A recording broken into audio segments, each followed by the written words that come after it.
लिख लिया सभी लोगों ने? हाँ, आगे लिख लीजिए। बाह्य अंतरिक्ष समुद्री सतह से, बाह्य अंतरिक्ष समुद्री सतह से 100 किलोमीटर की ऊंचाई पर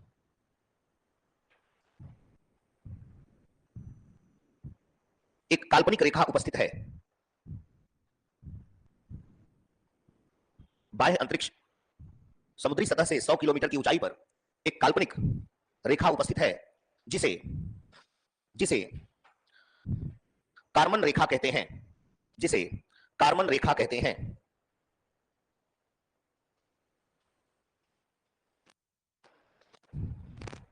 इस रेखा से अंतरिक्ष की शुरुआत मानी गई है। इस रेखा से अंतरिक्ष की शुरुआत मानी गई है। इस रेखा से अंतरिक्ष की शुरुआत मानी गई है। हो गया? उसी के नीचे बेटा इस तरीके से स्ट्रक्चर बना लेना। ऐसे बना लो, लिखो अर्थ, और अर्थ से 100 किलोमीटर की ऊंचाई पर, ऐसे लिखकर एक और रेखा लेना, और इस रेखा का नाम लिख दो कारमन रेखा। इससे और भी जो भाषा आपने लिखा है वो और भी स्पष्ट हो जाएगा जब आप उसको पिक्चराइज कर देंगे तो, और आंसर राइटिंग में आपके कहीं ना कहीं बेहतरी दिखाई देगी।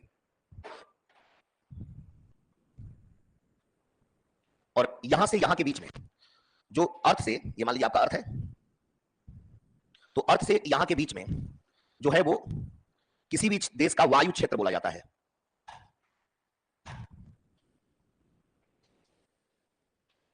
ठीक है, हो गया? पैराग्राफ चेंज करके, इस रेखा के नीचे किसी राष्ट्र का वायु क्षेत्र होता है। इस रेखा यानी कारमन रेखा, इस रेखा के नीचे किसी राष्ट्र का वायु क्षेत्र होता है, जिस पर उस राष्ट्र का अधिकार होता है, जिस पर उस राष्ट्र का अधिकार होता है। जबकि इस रेखा के ऊपर, जबकि इस रेखा के ऊपर बाह्य अंतरिक्ष है। इस रेखा के ऊपर बाह्य अंतरिक्ष है, जो संपूर्ण मानव समुदाय की संपत्ति है, जो संपूर्ण मानव समुदाय की संपत्ति है।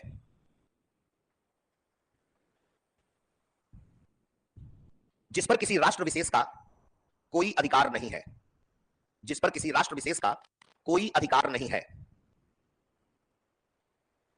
पैराग्राफ चेंज करके,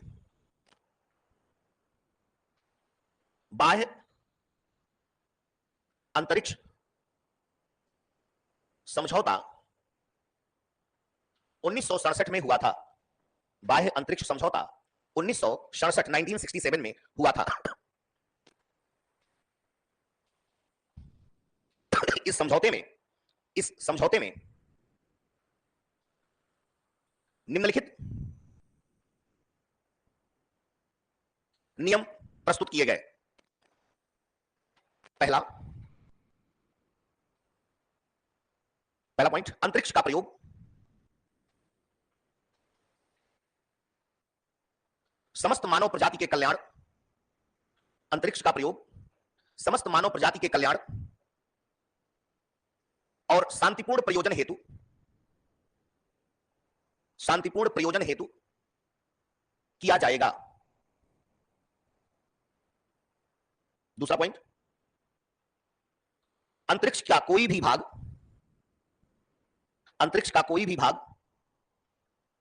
या खगोलीय पिंड, अंतरिक्ष का कोई भी भाग या खगोलीय पिंड किसी राष्ट्र विशेष की संपत्ति नहीं होगी, किसी राष्ट्र विशेष की संपत्ति नहीं होगी। तीसरा पॉइंट, इन क्षेत्रों में कोई भी देश अन्वेषण और शांतिपूर्ण प्रयोग हेतु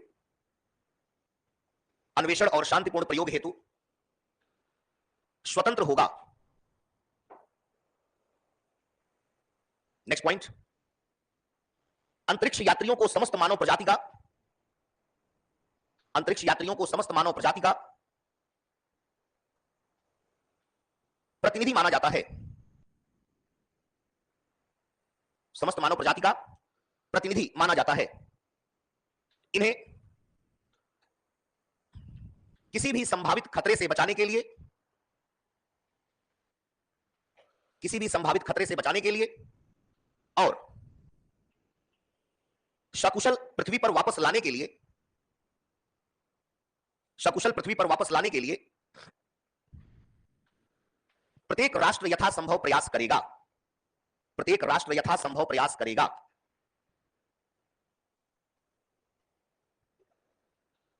नेक्स्ट पॉइंट, कोई भी राष्ट्र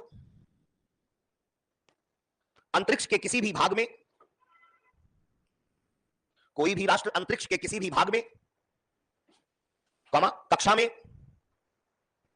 या खगोलीय पिंड पर नाभिकीय हथियार स्थापित नहीं करेगा।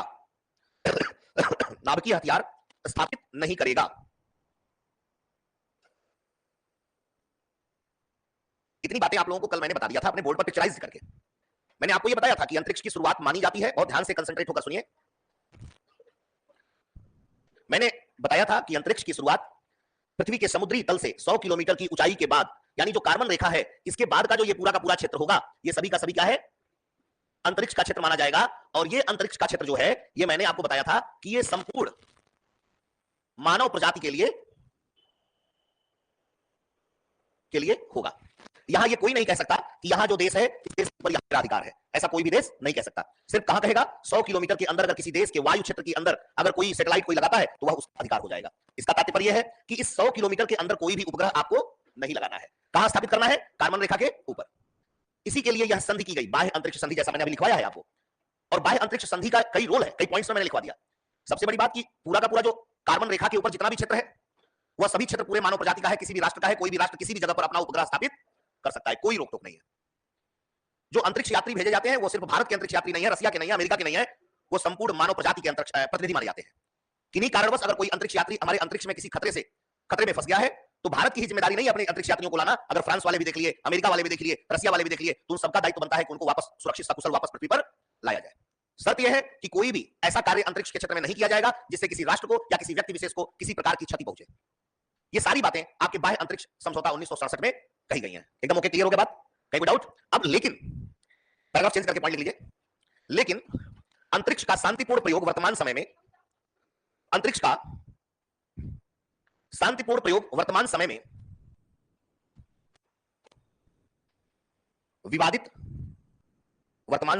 विवादित और अस्पष्ट है।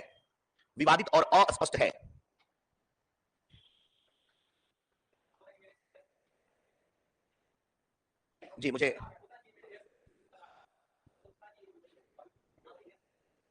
मतलब अगर इस 100 किलोमीटर के अंदर हर देश का, जैसे लेट मी स्पीक, जैसे हर एक व्यक्ति का समुद्र में एक एरिया निर्धारित किया गया है कि ये नॉटिकल मील तक इतना एरिया भारत का है, इतना श्रीलंका का है, इतना अमेरिका का है, ठीक है। उसी तरीके से वायु क्षेत्र में भी हर एक देश का अपना एक एरिया दिया गया है कि इतनी ऊंचाई तक, इतनी चौड़ाई, इतनी लंबाई तक आपका क्षेत्र रहेगा, ठीक है। अब उस 100 किलोमीटर के अंदर कोई आ जाएगा तो उसको कहा जाता है कि उस देश के अंदर वो कार्य हो गया, वायु क्षेत्र के अंतर्गत आ गया। बात समझ गए? यही प्रश्न था ना। चलिए आगे, क्या लिखा बेटा? एक लोग बोले, हाँ बोलिए। विवादित और अस्पष्ट है। अभी तो हम कह रहे थे कि सारी चीजें होनी चाहिए, हमने कहा कि जासूसी नहीं होनी चाहिए, हमने कहा खतरा नहीं होना चाहिए, हमने कहा नाभिकीय हथियार नहीं लगाना चाहिए। लेकिन ये कौन सी लाइन सर आपने लिखवा दिया?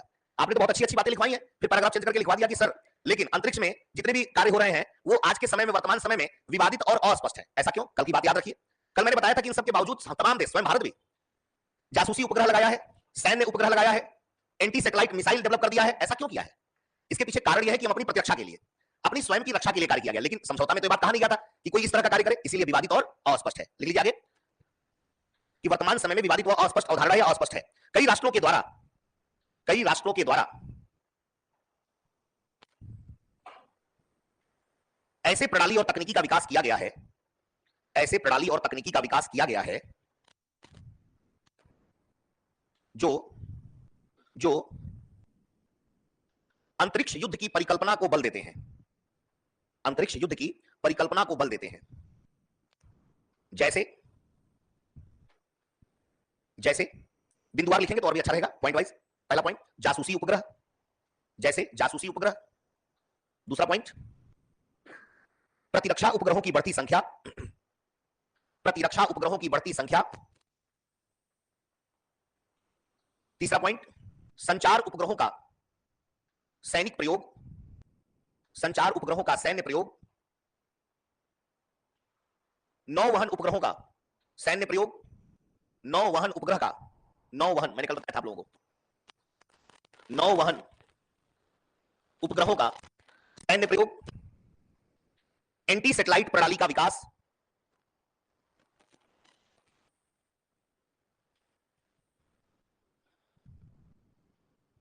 इत्यादि, एंटी सैटेलाइट प्रणाली का विकास इत्यादि। ये पूरी बात मैंने जो लिखवाई है, कल मैंने पढ़ाया था अंतरिक्ष क्या है और बाह्य अंतरिक्ष संधि किसे कहते हैं। कार्बन रेखा के ऊपर बाह्य अंतरिक्ष संधि 1967 के आधार पर क्या क्या बातें कही गई, बाह्य अंतरिक्ष संधि के अंतर्गत क्या क्या समझौता किया गया, बिंदुवार मैंने उसको स्पष्ट कर दिया। जो कल मैंने एक्सप्लेन किया था उसको आपको कॉपी में नोट डाउन करा दिया। किसी जगह किसी को कोई डाउट हो तो इन लाइनों में से सिर्फ मुझसे पूछ सकता है, अगर डाउट हो तो पूछ ले। हाँ बताइए। नौवहन उपग्रह जानते हैं? पहले नहीं जानते हैं क्योंकि कल आप शायद आए नहीं थे। आए थे तो बताया तो था मैंने कल नौवहन उपग्रह क्या होता है, नेविगेशन सैटेलाइट बताया था ना, तो ध्यान से सुना नहीं था आपने। लेट मी स्पीक अगेन, बैठ जाइए। पहले तो नौवहन उपग्रह जानिए क्या होता है। नौवहन उपग्रह एक ऐसा उपग्रह होता है जो पृथ्वी पर कोई भी पिंड, या तो वो गति की अवस्था में हो या तो वो स्थिर अवस्था में हो, उसकी वास्तविक स्थिति की जानकारी हमें प्रदान करता है, साथ ही साथ उसके वास्तविक समय का भी निर्धारण करता है। यानी पृथ्वी पर मौजूद गतिमान पिंड या स्थिर पिंड के सापेक्ष एक अंतरिक्ष में उपग्रह स्थापित किया गया है जो उस पिंड के बारे में हमें जानकारी देता है कि वह कहां मौजूद है और किस समय पर कहां वो था। नौवहन उपग्रह समझ आ गया।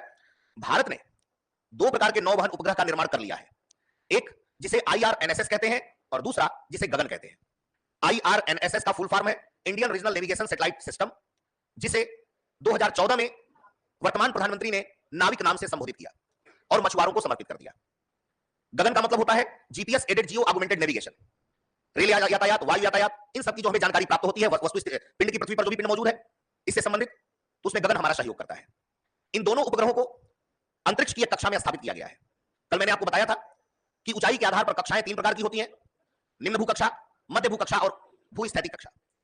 आपको यह भी बताया था कि नेविगेशन सैटेलाइट दुनिया के जितने भी हैं वो सभी मध्य भू कक्षा में स्थापित किए गए हैं, लेकिन भारत के जो नौवहन उपग्रह हैं उन्हें भूस्थैतिक कक्षा और भूतुल्यकालिक कक्षा में स्थापित किया गया है, और उस कक्षा में वो रहकर IRNSS जैसा जो उपग्रह है, जो नौवहन उपग्रह, वो 1500 किलोमीटर दायरे की निगरानी करता है। उसमें वो सैन्य क्षेत्र को भी सहयोग प्रदान कर रहा है कि कोई आतंकवादी गतिविधियां या कोई जासूसी कार्रवाई या दुश्मन देश के द्वारा कोई भी ऐसा कृत्य तो नहीं कर रहा है जिससे हमारे देश को नुकसान पहुंचे। उस लाइन का यही वास्तविक मतलब है। जी पूछें। जी नहीं नहीं, भारतीय सीमा के अंदर मैंने बताया था वो क्षेत्रीय नेविगेशन होता है। अभी मैंने उसको पूरा डिटेल में पढ़ाया ही कहा है, वो तो सिर्फ अभी कक्षाओं में उपग्रह थोड़ी सी चर्चा इसलिए कर दिया कि आप भटके ना, वो पूरा डिटेल में बताया जाएगा। वो क्षेत्रीय है और गगन जो है ग्लोबल प्लस रीजनल है। जी हाँ, सिर्फ भारतीय सीमा को क्षेत्रीय नेविगेशन करता है, भारत से बाहर थोड़ा सा भी नहीं करेगा। हाँ, मछुआरों को उतनी ही नॉटिकल मील तक जानकारी देगा जो भारतीय सीमा है। पहले क्या होता था कि मछुआरे जो है उनको पता नहीं चलता था कि हमारे देश की सीमा है या श्रीलंका की सीमा है, तो जैसे उस सीमा के पास पहुंचेंगे उन मछुआरों को सूचना मिल जाती है कि आगे मत बढ़ना, दूसरे की सीमा पहुंच जाओगे, पकड़ लिए जाओगे जासूस के रूप में, और फिर बहुत लंबा हो सकता है कि परेशान होना पड़े। तो इन सब की जानकारी के लिए ये सारा कार्य किया गया है। एक बार बार बोल रहा हूं कि 1500 किलोमीटर दायरे को कवर करता है, तो 7-8 जब रखा जाएगा तो पूरा कवर हो जाएगा, अभी और बढ़ाया जा रहा है। जी एक 800 से नहीं होता है, एक 1500 कवर करता है। जी लगभग। हाँ आपका प्रश्न था, आपने भी हाथ ऊपर किया था। सुनिए सबके लिए है ये आंसर।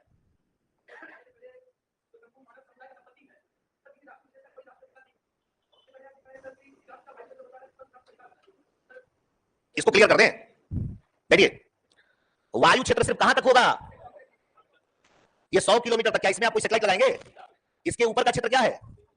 बाह्य अंतरिक्ष क्षेत्र है। ये संपूर्ण मानव प्रजाति का लिखा तो है स्पष्ट भाई, क्लियर हो गया ना?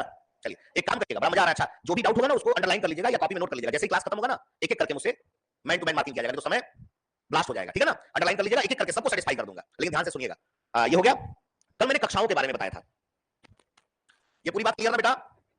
कल मैंने आप लोगों को कक्षाओं के बारे में बताया था और पूरा पिक्चर के द्वारा उसको समझाया भी था, और मैं ये आशा करता हूं कि आप लोग अपनी कॉपी में उसको लिख लिए भी होंगे, ठीक है? कुछ चीजें अगर छुटी होंगी तो उसको ऐड कर लीजिएगा। कक्षाओं में मैंने जरा देखिए आप लोगों ने लिखा है कि नहीं लिखा है। पहले लिखिए कक्षा, हेडिंग लिखिए कक्षा या ऑर्बिट्स, कक्षा या ऑर्बिट्स, हेडिंग लिखिए कक्षा या ऑर्बिट्स।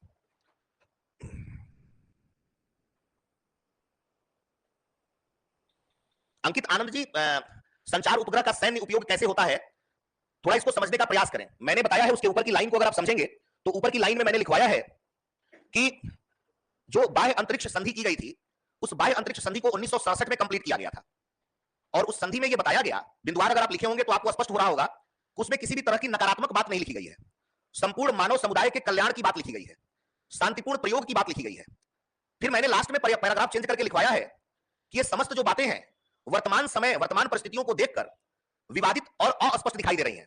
अर्थात जो ऊपर जो लाइनें लिखवाई गई हैं, बिंदुवार मैंने लिखवाया है, उसका कहीं ना कहीं विरोधाभास दिख रहा है।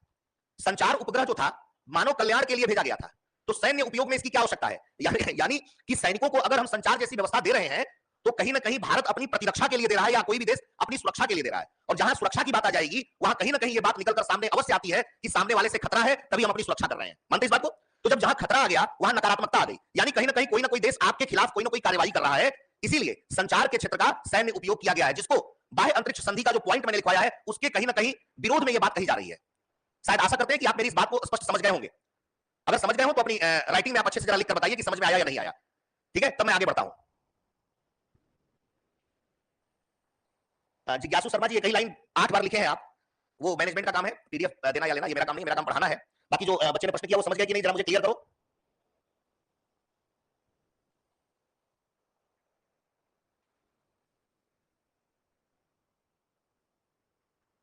पता नहीं कहां गायब हो गए, कुछ आंसर भी नहीं दे रहे हैं वो। हाँ, कैलिका कक्षा, ऑर्बिट्स, किसी खगोलीय पिंड या पृथ्वी के चारों ओर का किसी खगोलीय पिंड। चलिए, बहुत बहुत धन्यवाद अंकित आनंद जी, आपको समझ में आ गया, बहुत बहुत धन्यवाद। अब कक्षा की परिभाषा लिख लीजिए। किसी खगोलीय पिंड या पृथ्वी के चारों ओर का वह वृत्तीय पथ जिसमें जिसमें उपग्रह या अंतरिक्ष यान परिक्रमा करते हैं। ठीक है, एक स्ट्रक्चर के द्वारा इसको समझाते हैं। जैसे मान लीजिए कि ये कोई खगोलीय पिंड है या पृथ्वी है। इस पृथ्वी के ऊपर तकरीबन 100 किलोमीटर के बाद का क्षेत्र, समझ आ रहा है? ये मान लो कोई खगोलीय पिंड है या पृथ्वी है, इसके 100 किलोमीटर का दायरा जो है वो कार्बन रेखा बनाएगा, उसके अंदर कोई भी उपग्रह स्थापित नहीं करेंगे। अगर आप कर दिए तो जिस देश का वायु क्षेत्र होगा वह उस उपग्रह को नष्ट कर सकता है या उसको डिस्टर्ब कर सकता है। तो वैज्ञानिकों ने मिलकर क्या किया, कार्बन रेखा बनाया 100 किलोमीटर तक, और इस 100 किलोमीटर का ये 100 किलोमीटर के बाहर का ये वाला क्षेत्र, इसमें से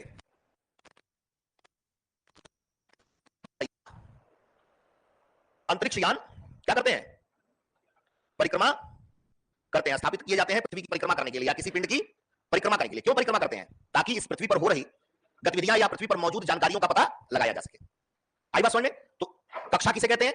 किसी भी पिंड या पृथ्वी के चारों तरफ का ऐसा क्षेत्र जिसमें उपग्रह या अंतरिक्ष यान क्या करते हैं, परिक्रमा करते हैं। यह लिखने के बाद एक नोट करके लिखेंगे आप, नहीं मैं बता दे रहा हूं, लिखवाया जा चुका है।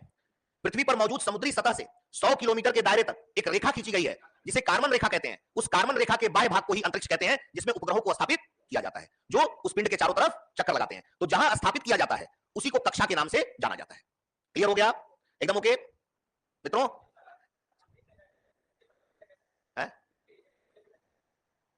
ज्योग्राफी पढ़े हैं? जितना भी पिंड है ना, जितने भी ग्रह आपको दिखाई देते हैं, चंद्रमा, पृथ्वी, सूर्य, इनको सबको खगोलीय पिंड ही बोला जाता है। ठीक है, ये सब एस्ट्रोलॉजी के अंतर्गत आते हैं। अंतरिक्ष में मौजूद जो भी व्यवस्थाएं हैं उन सबको जिस तरीके से देखा जाता है खगोलीय पिंड के रूप में ही देखा जाता है। पृथ्वी भी घूम रहा है ना, ठीक है, इनको खगोलीय पिंड ही कहा जाता है। हाँ जी, वो भी एक पिंड हो जाएगा। ठीक है, क्या लिखा बेटा?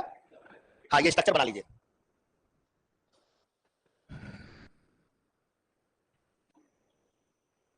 ये स्ट्रक्चर बना लीजिए सभी लोग।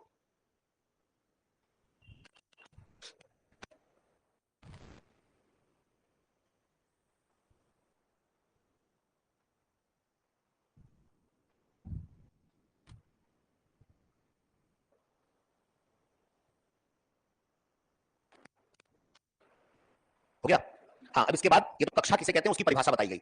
अब एक हेडिंग लिखिए, ऊंचाई के आधार पर कक्षाओं के प्रकार। ऊंचाई के आधार पर कक्षाओं के प्रकार।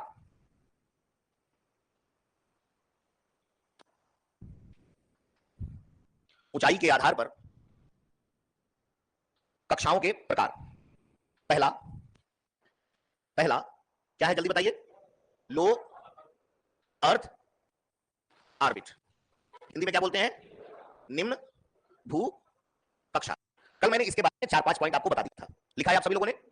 सभी लोगों ने लिखा है ना? नहीं लिख पाए थे? चलिए कोई बात नहीं, मैं दोबारा बोल दूंगा। लिख लीजिए पहला पॉइंट लो अर्थ ऑर्बिट का। पहला पॉइंट, इसकी ऊंचाई, इसकी ऊंचाई लगभग 2000 किलोमीटर तक मानी जाती है। इसकी ऊंचाई लगभग 2000 किलोमीटर तक मानी जाती है। दूसरा पॉइंट बेटा इसमें लिख लीजिए, इस कक्षा में सुदूर संवेदी उपग्रहों को स्थापित किया जाता है। इस कक्षा में सुदूर संवेदी उपग्रहों को स्थापित किया जाता है। इंग्लिश में रिमोट सेंसिंग सैटेलाइट बोला जाता है, उनको स्थापित करते हैं। तीसरा पॉइंट, अंतरराष्ट्रीय अंतरिक्ष स्टेशन, अंतरराष्ट्रीय अंतरिक्ष स्टेशन यहीं स्थापित है, यहीं स्थापित है। चौथा पॉइंट, भारत का मानव अंतरिक्ष अभियान, जिसे गगनयान कहा जाता है, इसी कक्षा में भेजा जाएगा।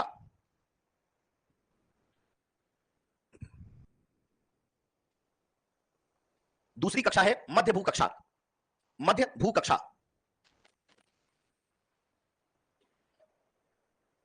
मिडिल अर्थ ऑर्बिट, मध्य भू कक्षा। इसकी ऊंचाई 20,000 किलोमीटर तक, 2000 से 20,000 किलोमीटर, इसकी ऊंचाई 2000 से 20,000 किलोमीटर तक मानी जाती है।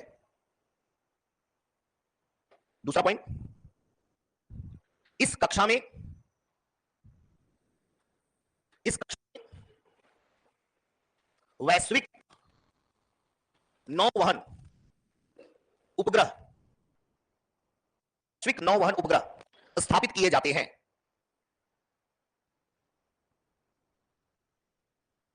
उदाहरण, अमेरिका का जीपीएस, अमेरिका का जीपीएस। तीसरी कक्षा, हाई अर्थ ऑर्बिट, उच्च भू कक्षा।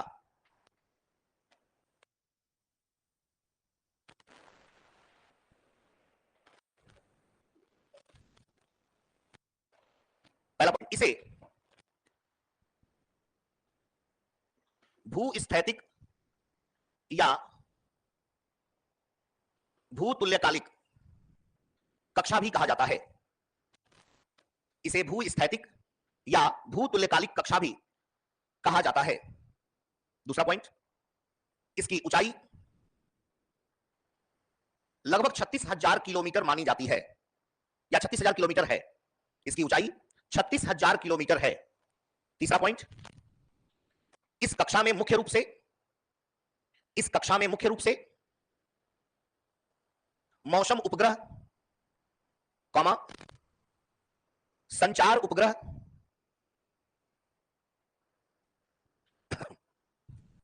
और भारत के क्षेत्रीय, भारत के क्षेत्रीय और वैश्विक नौवहन उपग्रह स्थापित किए गए हैं। क्षेत्रीय और वैश्विक नौवहन उपग्रह स्थापित किए गए हैं। उदाहरण,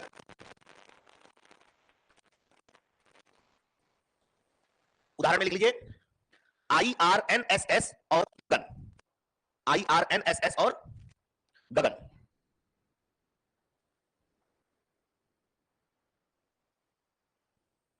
IRNSS और गगन का फुल फॉर्म मैंने आप लोगों को बताया था कल, याद आ रहा है?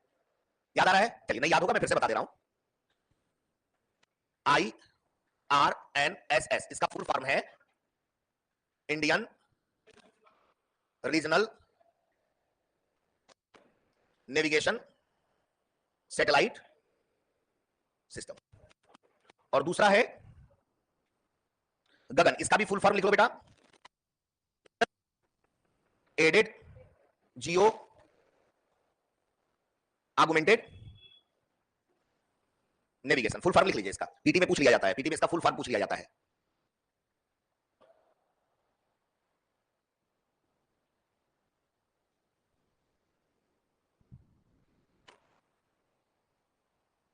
हो गया? लिख लिया सभी लोगों ने? ऑनलाइन वाले बच्चों लिख लिए?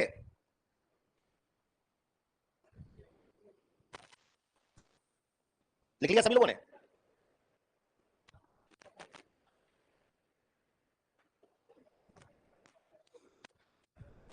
Next heading. बात क्यों कर रहे हैं आप लोग? क्लास मेरी चल रही है, मेरी क्लास में किसी भी तरह का अनुशासनहीनता नहीं, बर्दाश्त के बाहर है। पूछिए, क्वेश्चन बताऊंगा, लेकिन मेरी क्लास में पूर्णतः अनुशासन, एक रत्ती भर भी बदमाशी नहीं। तो क्लास से बाहर कर दूंगा बिना किसी लाग लपेट के, तो कुछ नहीं होगा। पढ़ने आए हैं, ईमानदारी से सिर्फ पढ़िए। आपको जिस लेवल तक इसको समझना है उसको समझा के क्लियर कर दूंगा। और नहीं पढ़ने आए, दरवाजा दोनों खुला हुआ है, तीसरा इधर से भी जाने का रास्ता है। Please back to pavilion. पढ़ने वाले बच्चे से पढ़े तो अच्छा है, बातें नहीं। अगली हेडिंग है बेटा, आकार और झुकाव कोण के आधार पर कक्षाओं का प्रकार।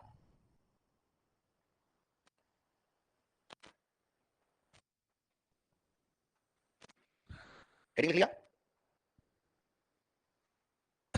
आकार और झुकाव कोण के आधार पर कक्षाओं के प्रकार। पहला नाम लिख लीजिए, कल बताया भी था, ध्रुवीय कक्षा, पोलर ऑर्बिट। ध्रुवीय कक्षा और ऑर्बिट, पहला क्या है? ध्रुवीय कक्षा, इंग्लिश में कहते हैं पोलर ऑर्बिट। देखो बेटा,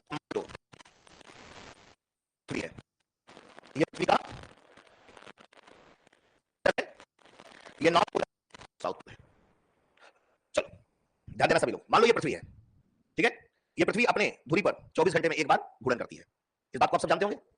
24 घंटे में एक बार घूर्णन करती है, 24 घंटे में एक बार घूर्णन करती है। ऐसे घूर्णन करते करते वो सूर्य का 365 सही 1/4 दिन में परिक्रमा पूरी कर लेती है। बहरहाल उस पर मैं नहीं जाना चाहता हूं।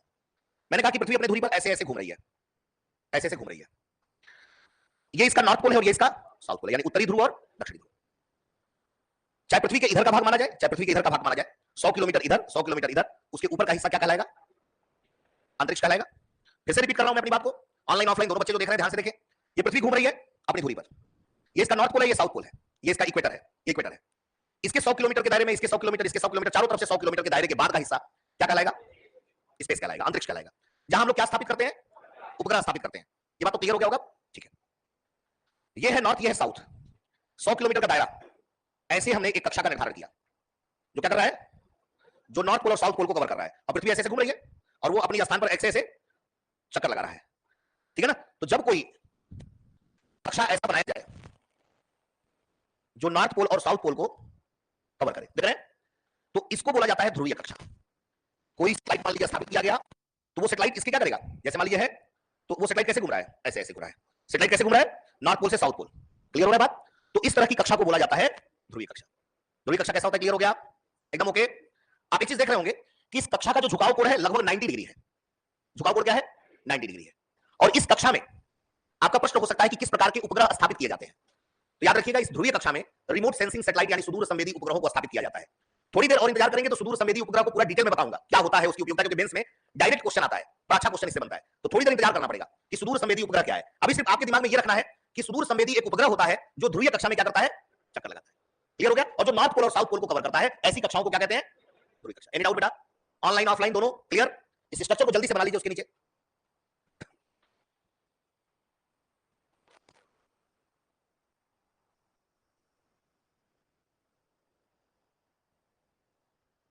थैंक यू रोहन कुमार जी, अंशु कुमारी जी, निशा कुमारी जी, धन्यवाद आप लोगों को।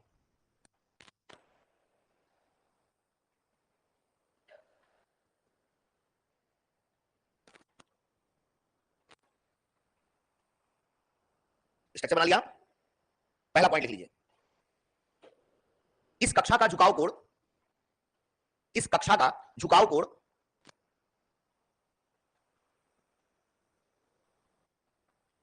90 डिग्री के आसपास होता है।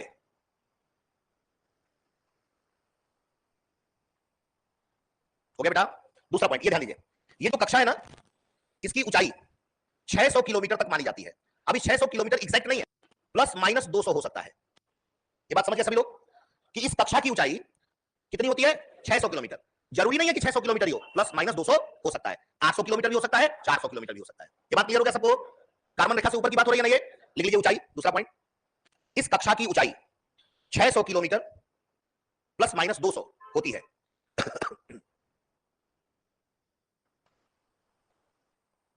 लिख लिया। तीसरा पॉइंट, एक पृथ्वी है, ध्यान दीजिए, बहुत ध्यान से सुनिए। ये पृथ्वी है, अपने अक्ष पर एक घूर्णन पूरा कर रहा है, कितने देर में? 24 घंटे में। कितने देर में? 24 घंटे में। और जो यहां जो इस कक्षा में स्थापित किया गया उपग्रह, वो पूरा का पूरा जो परिक्रमा करता है 100 मिनट में कर देता है। कितने देर में? 100 मिनट में। बात समझ में आ गया? ये पृथ्वी 24 घंटे में अपना घूर्णन कर रही है और ये 100 मिनट में एक चक्कर पूरा कर दिया। ये कितने देर में? 100 मिनट में। पृथ्वी एक घूर्णन अपना कितना करती है? 24 घंटे में। इससे मतलब नहीं, ये कितने देर में कर दे रहा है? 100 मिनट में। तो जो ये घूम रहा है अपनी कक्षा में ना, इसको बोलते हैं कक्षीय अवधि। तो ध्रुवीय कक्षा में जो उपग्रह होते हैं, उनकी जो कक्षीय अवधि है वो कितनी होती है? 100 मिनट होता है। लिख लीजिए तीसरा पॉइंट, इस कक्षा में उपस्थित उपग्रहों की कक्षीय अवधि। क्लियर हो गया सबको? कक्षीय अवधि की नहीं क्लियर है ना? ठीक है, धन्यवाद। कक्षीय अवधि 100 मिनट होती है।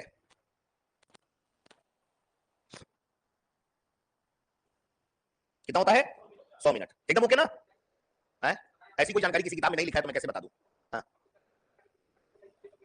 हाँ, नहीं ऐसा कहीं लिखा नहीं है तो मैं ऐसे नहीं बता पाऊंगा। किसी किताब में नहीं लिखा, ऑथेंटिक किताब में लाइन ही नहीं लिखी गई है। ऊंचाई के आधार पर इसकी अवधि में कम या ज्यादा होगा, ऐसा नहीं लिखा गया। सिर्फ इतनी सी बात कही गई है, इसरो की किताब में है कि 100 मिनट इसकी अवधि होती है, 600 से प्लस माइनस 200 इसकी ऊंचाई होती है। बाकी अपने मन से अगर कुछ लिखना चाहते हो तो लिख लीजिए। क्या लिखा बेटा? हाँ, अब इसमें मैंने आपको बताया था कि इस कक्षा में जो उपग्रह स्थापित किए जाते हैं, वो कौन से उपग्रह स्थापित किए जाते हैं? Remote sensing satellite. इस नेक्स्ट पॉइंट लीजिए, इस कक्षा में सुदूर संवेदी उपग्रहों को स्थापित किया जाता है। इस कक्षा में सुदूर संवेदी उपग्रहों को स्थापित किया जाता है।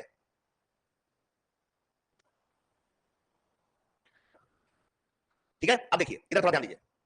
जब आप कुछ दूर रहते हैं तो गंतव्य स्थान तक आने के लिए किसी वाहन का प्रयोग करते हैं, उस वाहन में बैठकर उस गंतव्य तक पहुंचते हैं। यह वाहन इस व्यक्ति को इस स्थान तक पहुंचाता है। उसी तरीके से उपग्रह उड़कर नहीं चला जाता है। उपग्रह को ले जाने के लिए एक यान बना होता है जिसे कहा जाता है प्रक्षेपण यान। इंग्लिश में व्हीकल।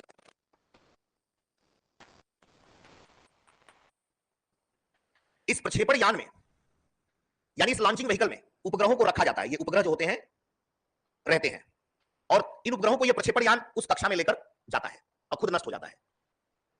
तो ये जो रिमोट सेंसिंग सैटेलाइट है, सुदूर संवेदी उपग्रह, इसको एक प्रक्षेपण यान लेकर जाता है। उस प्रक्षेपण यान का नाम है PSLV। तो नेक्स्ट पॉइंट लिख लीजिए, इन कक्षाओं में उपग्रहों को ले जाने के लिए, इन कक्षाओं में उपग्रहों को ले जाने के लिए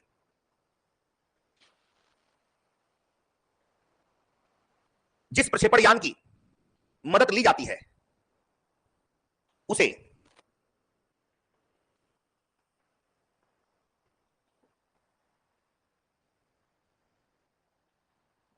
PSLV अर्थात पोलर सैटेलाइट लॉन्च व्हीकल कहा जाता है।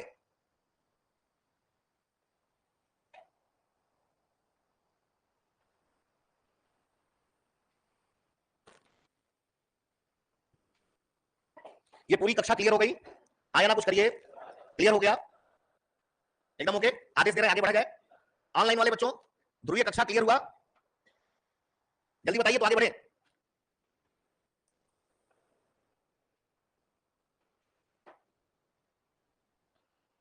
तो ये आपका ध्रुवीय कक्षा था। लेकिन मित्रों यहां एक समस्या है। समस्या क्या है कि मान लीजिए कि ये पृथ्वी है, तो सूर्य की रोशनी जब इस पर पड़ेगी तो ये पिक्चर क्लियर देगा। एक क्षेत्र सूर्य की रोशनी वाला आ जाता है तो एक क्षेत्र जो होता है सूर्य के कम रोशनी या सूर्य नहीं दिखाई देगा वो वाला क्षेत्र आ जाता है। तो यहां जो है जब उपग्रह आ जाएगा जहां रोशनी नहीं पड़ रही है, वहां मौजूद सुदूर संवेदी उपग्रह अच्छे से कार्य नहीं कर पाता है। एक बार फिर रिपीट कर रहा हूं, ध्रुवीय कक्षा में सुदूर संवेदी उपग्रहों को स्थापित किया जाता है, रिमोट सेंसिंग सैटेलाइट, जो पृथ्वी पर हो रही गतिविधियां या जो भी जानकारी है उसका पिक्चर खींचकर इसरो को भेजता है। तो जब तक सूर्य की रोशनी है तो पिक्चर तो स्पष्ट आ जा रहा है, उजाले में पिक्चर खींच के दे दिया। लेकिन एक ऐसा भी क्षेत्र इसमें आता है जहां सूर्य की रोशनी नहीं पड़ती है, छाया वाला क्षेत्र पड़ जाता है, पिक्चर वो भी खींचता है, लेकिन कुहरे और बादल जैसी स्थिति में पिक्चर क्लियर नहीं दे पाता। इन बातों को ध्यान में रखते हुए वैज्ञानिकों ने क्या किया कि एक नई कक्षा का निर्माण किया जिसे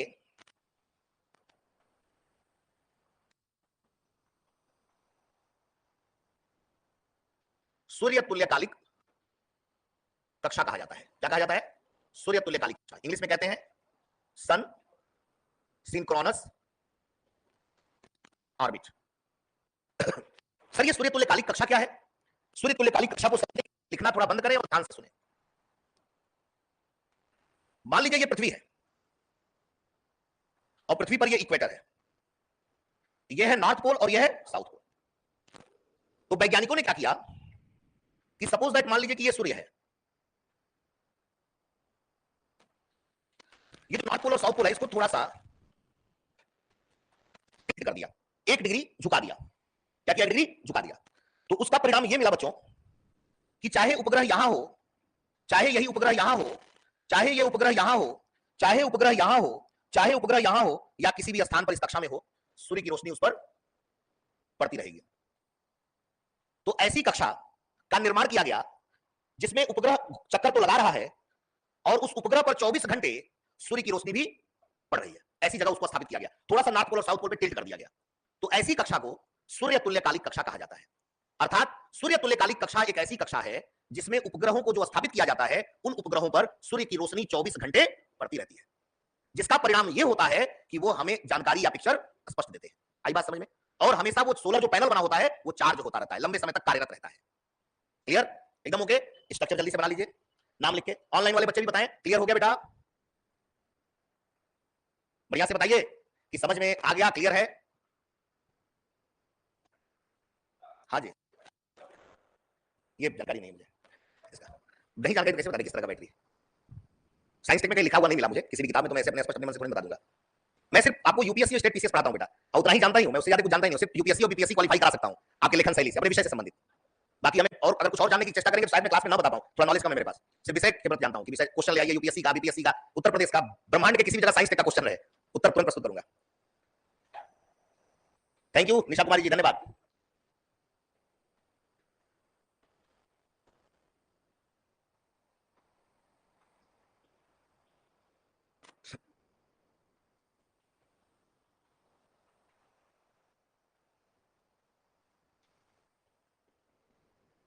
ये बात क्लियर हो गया? सूर्य तुल्यकालिक कक्षा किसे कहते हैं लिखा जा सकता है, लिख लीजिए इसके आगे।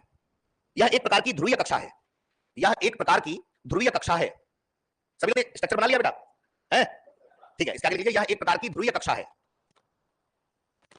जिसमें सुदूर संवेदी उपग्रहों को स्थापित किया जाता है।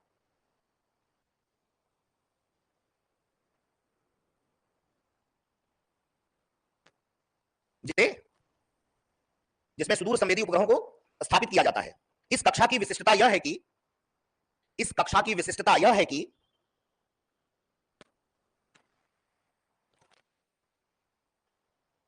इसमें स्थापित उपग्रह हमेशा सूर्य प्रकाशित क्षेत्र में रहते हैं, सूर्य प्रकाशित क्षेत्र में रहते हैं, सूर्य प्रकाशित क्षेत्र में रहते हैं और बेहतर सुदूर संवेदी आंकड़े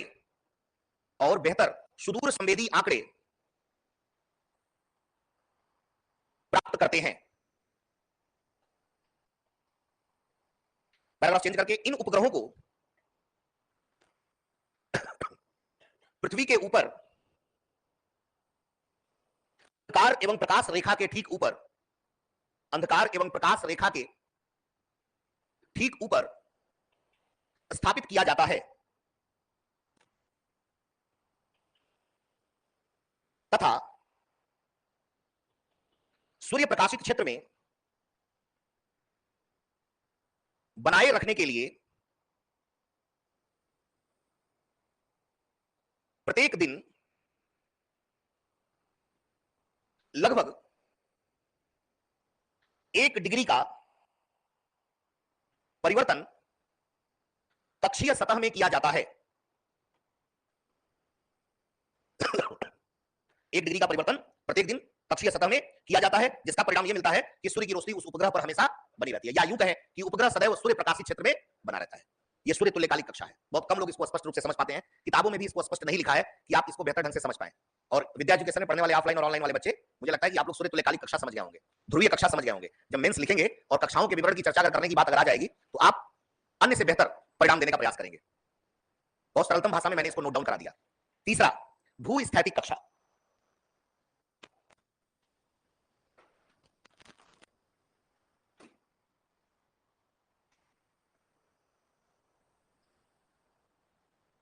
इसको कहते हैं जियो स्टेशनरी ऑर्बिट।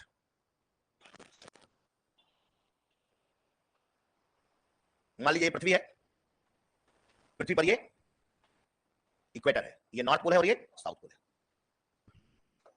मैंने कहा, फिर से देखिए, सपोज दैट इसे पृथ्वी मान लेते हैं, ये पृथ्वी है, ये अपने दूरी पर घूर्णन कर रही है, कितने देर में? 24 घंटे में। जब कोई कक्षा ऐसे बनी हो और उपग्रह, मान लो उपग्रह है और उपग्रह ऐसे घूम रहा है, तो जिस कक्षा में घूमेगा उसे क्या बोला जाएगा? Polar orbit. कितनी ऊंचाई होगी? 600 किलोमीटर प्लस माइनस 200। कक्षीय अवधि कितना होगा? कौन सा उपग्रह स्थापित किया जाएगा? किस प्रक्षेपण से भेजा जाएगा? ठीक है। फिर प्रतिदिन हमने इसको 1 डिग्री चेंज करते गए, 1 डिग्री चेंज करते गए, 1 डिग्री चेंज करते गए। तो ऐसी कक्षा को क्या बोलेंगे? सूर्य तुल्यकालिक कक्षा। क्यों? क्योंकि सूर्य की रोशनी उपग्रहों पर पड़ती है। कहने को तो ये पोलर ऑर्बिट ही है, लेकिन इसको थोड़ा डिफरेंट तरीके से, थोड़ा सा और झुकाव कोण में बदलाव करके इसको सूर्य तुल्यकालिक बनाया गया, ताकि सूर्य प्रकाशित क्षेत्र में उपग्रह सदैव उसके अंदर बना रहे। ये बात क्लियर? अब ये पृथ्वी है जो घूम रहा है, तो ये जो घूम रहा है, ये वाला पार्ट इसका इक्वेटर वाला पार्ट होगा, ये इक्वेटर होगा, ये इक्वेटर होगा ना। तो जब इक्वेटर के चारों तरफ, अब जैसे 100 किलोमीटर मान लीजिए कार्बन रेखा है, ये कार्बन रेखा है, कार्बन रेखा के बाद अगर मान लीजिए ऐसे इक्वेटर के सीध में अगर कोई उपग्रह घूम रहा है, विषुवत रेखा के सीध में अगर कोई उपग्रह घूम रहा है, तो ऐसी कक्षा को बोला जाता है भूस्थैतिक कक्षा। आइए स्ट्रक्चर से हम लोग समझते हैं।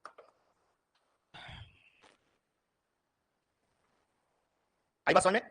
जब कोई ऐसी कक्षा बनाई जाए जिसकी यहां से यहां तक की दूरी और यहां से यहां तक की दूरी समान हो, ठीक है, और एक स्थिर अवस्था में ये उपग्रह इस पर चक्कर लगा रहा हो, तो ऐसी कक्षा को बोला जाता है भूस्थैतिक कक्षा। इक्वेटर के ऊपर, यानी इक्वेटर के सीध में 100 किलोमीटर के बाद, 100 किलोमीटर बार बार इसलिए बोल रहा हूं, कार्बन रेखा की बात की जा रही है, एक स्थिर अवस्था में एक कक्षा का निर्धारण किया गया है। पृथ्वी ऐसे ऐसे घूम रही है, ऐसे ऐसे पृथ्वी घूम रही है, और ये पृथ्वी के चारों तरफ ऐसे ऐसे घूम रहा है, ऐसे ऐसे घूम रहा है, तो इसको बोला जाता है, जो ये कक्षा बनाई गई है, इसको बोलते हैं भूस्थैतिक कक्षा। ठीक है, स्ट्रक्चर बना लीजिए जल्दी से।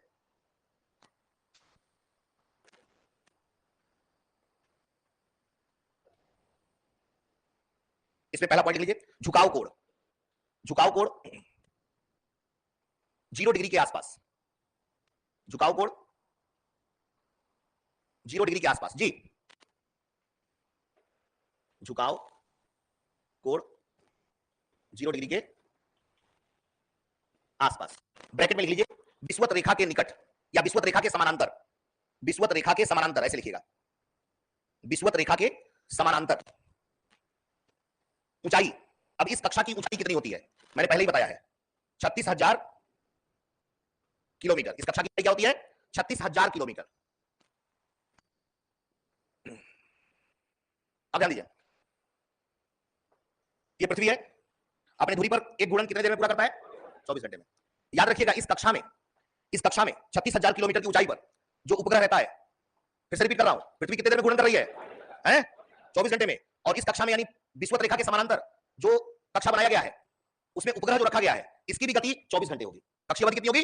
यानी कि पृथ्वी के साथ साथ, पृथ्वी के घूर्णन के साथ साथ ये घूर्णन करता रहता है, पृथ्वी के घूर्णन के साथ साथ ये घूर्णन करता रहता है। फिर से रिपीट करूं, क्लियर हो गया? पृथ्वी घूम रही है 24 घंटे में, जैसे घूम रही है वैसे वैसे ये। अगर पटना 2 बजे दोपहर में पड़ा इसके सामने, तो अगले दिन 2 बजे दोपहर में ही पड़ेगा, उसके अगले दिन भी 2 बजे दोपहर में ही पड़ेगा। याद आ रहा है? समझ में आया? तो 24 घंटे इसकी कक्षीय अवधि कितनी होती है? ले लीजिए तीसरा पॉइंट, इस उपग्रह की कक्षीय अवधि 24 घंटे होती है।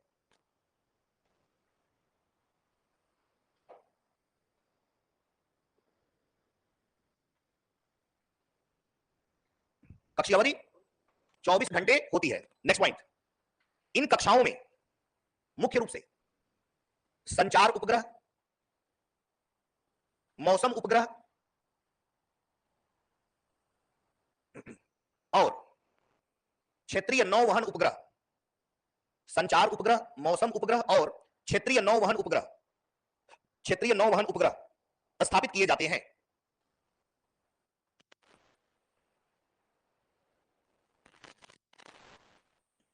इन उपग्रहों का प्रक्षेपण, इन उपग्रहों का प्रक्षेपण जिस यान से किया जाता है उसे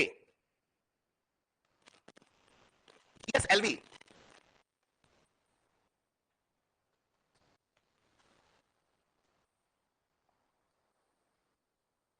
या फुल फॉर्म है उसका geosynchronous satellite launch vehicle, GSLV full form है geosynchronous satellite launch vehicle,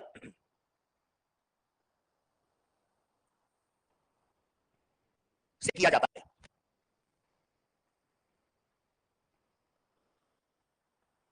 clear है पूरी बात? क्लियर है? एक बार और सुन लीजिए, ये पृथ्वी है, ये इक्वेटर है, इक्वेटर के समानांतर ये पृथ्वी घूम रही है, ये पृथ्वी घूम रही है, इक्वेटर भी घूम रहा है, ठीक है ना, इक्वेटर के समानांतर। ठीक है, जब कोई कक्षा बनाई जाती है तो उसे भूस्थैतिक कक्षा कहा जाता है। और उस भूस्थैतिक कक्षा में स्थापित उपग्रहों को भूस्थैतिक उपग्रह कहते हैं। जितनी घूर्णन की क्षमता 24 घंटे पृथ्वी की है, उतनी ही उस उपग्रह की कक्षीय अवधि भी होती है। कितने देर? 24 घंटे। ये तो हो गया जियो स्टेशनरी ऑर्बिट। क्लियर ना बेटा? है नेक्स्ट। स्ट्रक्चर बना रहे हो ना? तीसरा या चौथा बेटा? कल आपका क्वेश्चन था ना ये, भूस्थैतिक कक्षा। क्लियर हो गया? ठीक है। चौथा पॉइंट है ना, चौथा जियो सिंक्रोनस ऑर्बिट। इसको बोलते हैं भू तुल्यकालिक कक्षा। भू तुल्यकालिक कक्षा। सब कुछ समान होता है बेटा, किसके? भूस्थैतिक के। सब कुछ भूस्थैतिक के समान होता है, लेकिन एक अंतर सिर्फ होता है कि इक्वेटर के समानांतर ये नहीं होते। सब कुछ समान होता है, लेकिन ये इक्वेटर के समानांतर नहीं होते। तो कैसी स्थिति बनती है? मान लीजिए ये पृथ्वी है, ये इक्वेटर है, ये नॉर्थ पोल है और ये साउथ पोल है। इस तरीके से थोड़ा सा इक्वेटर से टिल्टेड कर दिया जाता है। इसमें उपग्रह चक्कर लगाता है और बाकी सब कंडीशन सेम होता है। इसकी भी कक्षीय अवधि कितनी होती है? 24 घंटे। और इसकी भी ऊंचाई कितनी होती है? 36,000 किलोमीटर। इसको भी जिस प्रक्षेपण यान से प्रक्षेपित किया जाता है, जीएसएलवी। लेकिन एक डिफरेंस जो है, इक्वेटर से थोड़ा सा इसका जो झुकाव कोण है वो समानांतर नहीं होता। पृथ्वी से एक क्षेत्र की दूरी थोड़ी ज्यादा होती है और एक की थोड़ी कम होती है। इसे एपोजी और पेरिजी के नाम से जाना जाता है।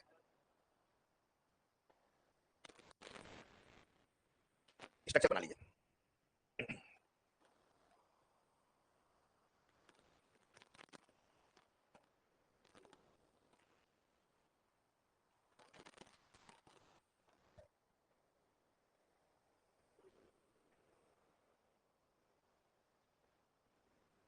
इसमें लिख लीजिए झुकाव कोण 0 डिग्री नहीं।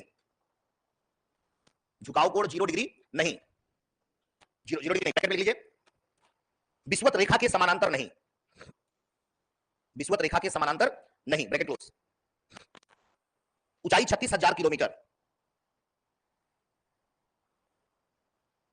कक्षीय अवधि 24 घंटे। कक्षीय अवधि 24 घंटे।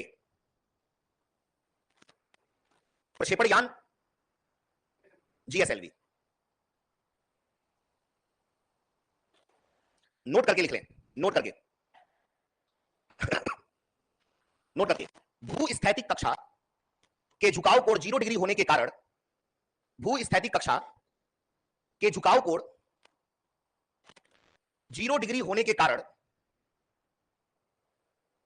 और कक्षीय अवधि 24 घंटे होने के कारण, कक्षीय अवधि 24 घंटे होने के कारण इसमें स्थापित उपग्रह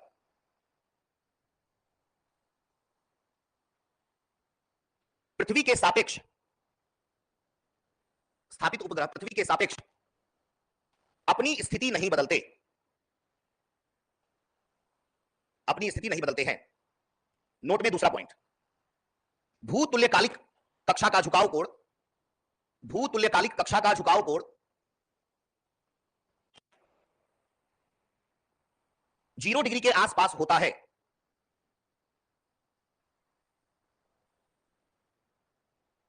और इस कक्षा में स्थापित उपग्रह, और इस कक्षा में स्थापित उपग्रह पृथ्वी के सापेक्ष अपनी स्थिति बदलते रहते हैं।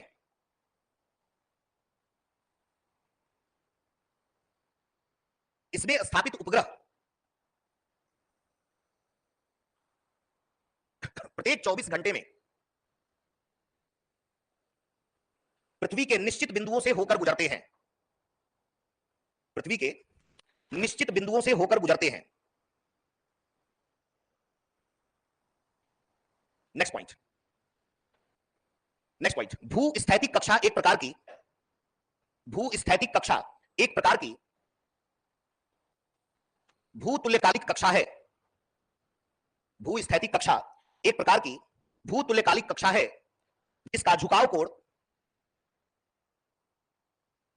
0 डिग्री के आसपास होता है। झुकाव कोण शून्य होता है, ऐसे लिखिएगा, झुकाव कोण शून्य होता है। नेक्स्ट पॉइंट, सभी भूस्थैतिक कक्षाएं, सभी भूस्थैतिक कक्षाएं भूतुल्यकालिक हैं, सभी भूस्थैतिक कक्षाएं भूतुल्यकालिक हैं, लेकिन सभी भूतुल्यकालिक कक्षाएं, सभी तुल्यकालिक कक्षाएं भूस्थैतिक कक्षा नहीं है।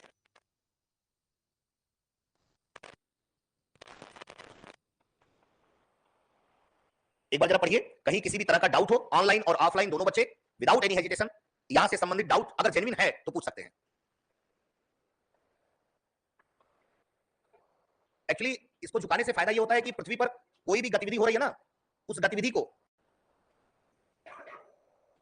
सारे बच्चे ऑनलाइन है ना? चलिए आप लोग थोड़ा टेक्निकल इशू, टेक्निकल समस्या के कारण थोड़ी देर तक क्लास बाधित हुई थी बेटा। मेरी आवाज आप सभी तक पहुंच रही होगी, एक बार मुझे क्लियर करके बताएं कि आवाज पहुंच रही है और सारी बातें।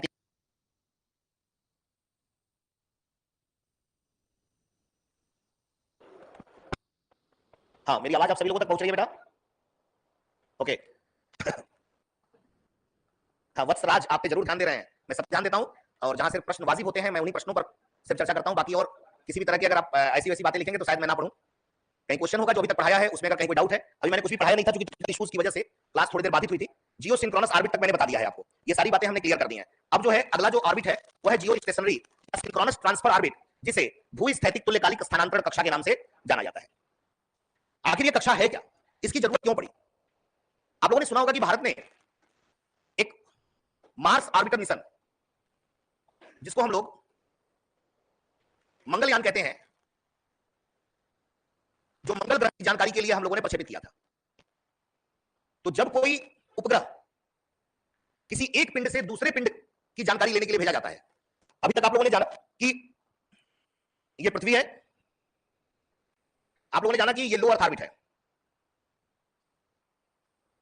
कोई भी उपग्रह यहां भेजा जाता है और ये उपग्रह किसकी जानकारी देता है? पृथ्वी की जानकारी देता है। अभी तक यही जान रहे थे। लेकिन अगर मान लीजिए हमें इस दूर स्थित मंगल ग्रह की जानकारी लेनी हो और उपग्रह यहां से भेजना हो, तो जिस कक्षा की आवश्यकता होती है बोला जाता है ट्रांसफर ऑर्बिट। कैसे भेजा जाता है इस पर थोड़ा ध्यान देंगे। सबसे पहले जो उपग्रह इस मंगलयान के बारे में जानकारी के लिए जाएगा, सबसे पहले लो अर्थ ऑर्बिट, और ये लो अर्थ ऑर्बिट में चक्कर लगाता है। फिर धीरे धीरे इसकी क्या है, इसकी कक्षीय अवधि जो बढ़ाई जाती है, इसकी कक्षीय अवधि भी बढ़ती चली, इसकी ऊंचाई के साथ बढ़ती चली जा रही है। एक स्थिति ऐसी आएगी कि इसकी ऊंचाई को थोड़ा और बढ़ा दिया जाएगा और इसके कक्षीय अवधि को और बढ़ा दिया जाएगा, जिसका परिणाम यह होगा कि ये यहां आकर इसके चारों तरफ चक्कर लगाने लगेगा। और एक ऐसी स्थिति आएगी कि उस जगह पर स्थिर होकर ये उस कक्षा में ये उपग्रह चक्कर लगाने लगेगा। तो ये जो बोला जाता है, इस जो ये चेंज कर रहा है अपनी कक्षा से दूसरी कक्षा में, आप लोगों ने पढ़ा होगा कि ब्रह्मांड में कोई दो पिंड एक दूसरे को एक बल द्वारा आकर्षित करते हैं जिसे गुरुत्वाकर्षण बल कहा जाता है। और इस ब्रह्मांड में कोई भी दो पिंडों के बीच में लगने वाला बल जो है गुरुत्वाकर्षण है। जब तक इस पृथ्वी पर इसका गुरुत्वाकर्षण महसूस कराया जा रहा था, तब तक पृथ्वी के गुरुत्वाकर्षण के कारण ये घूम रहा था उसकी कक्षा में। जैसे ही ट्रांसफर ऑर्बिट को बदला गया तो वो इस पिंड के गुरुत्वाकर्षण में आ गया, बात समझ में आ गया, और उस कक्षा में घूमने लगा। और एक ऐसी स्थिति आएगी, आप लोगों ने पढ़ा होगा सेंट्रीपिटल फोर्स और सेंट्रीफ्यूगल फोर्स। जब कोई वस्तु किसी अक्ष के चारों तरफ गति करता है एक निश्चित दूरी पर, तो उसके गति करने के पीछे एक सेंटर की तरफ से एक बल लगता है, जिसे अभिकेंद्री बल कहते हैं, जो इस वस्तु को एक निश्चित दूरी पर चक्कर लगाता रहता है। और उस जो वस्तु है, उस वस्तु के ऊपर एक इसी के कारण एक अपोजिट फोर्स लगता है, जिसे अपकेंद्री बल कहते हैं। बहुत डिटेल में नहीं जाऊंगा। तो एक स्थिति ऐसी आती है कि इस पिंड के चारों तरफ एक निश्चित दूरी पर यह चक्कर लगाना शुरू कर देता है, ये उपग्रह और मंगल की जानकारी देता है। बहरहाल इस कक्षा से इस कक्षा में स्थानांतरण के लिए जो कक्षा निर्धारित किया गया है, इसी को बोला जाता है स्थानांतरण कक्षा। इसको एक और नाम से जाना जाता है, जो 2017 या 18 में क्वेश्चन आ गया था एग्जाम में, इसको बोलते हैं हाउमैन ट्रांसफर ऑर्बिट भी कहा जाता है। कभी हाउमैन ट्रांसफर ऑर्बिट पूछा जाए या स्थानांतरण कक्षा पूछा जाए, इसी तरह का बनता है। आप देखिए, आपको लगेगा कि ये 8 की तरह एक आकृति बनाया हुआ है। ठीक है, पहले स्ट्रक्चर बना लीजिए। क्लियर हो गया सबको ना? क्लियर है? ऑनलाइन साउंड प्रॉब्लम आ रही है? समस्याएं तो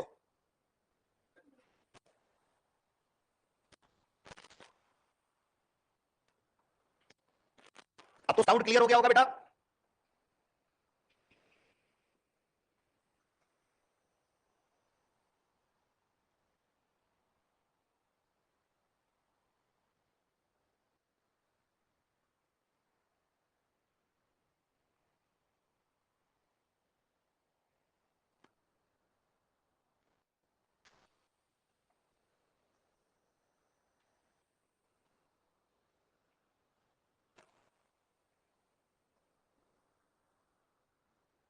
पहले लो अर्थ ऑर्बिट में ही भेजा जाता है ना उपग्रहों को, पहले वहां भेजा जाएगा, फिर उसके बाद वो आगे बढ़ेगा।